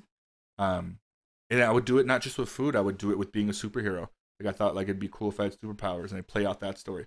And I thought like all this stuff. and I would daydream all the time about stuff to the point where I was excited to do it. When I was at school, this person's saying they're at school and people were bothering them. Yeah. I relate to that because I never did it at school, but I remember at school being like, I can't wait to get home, to go to my room, so I could just be in my own world. And it's super unhealthy.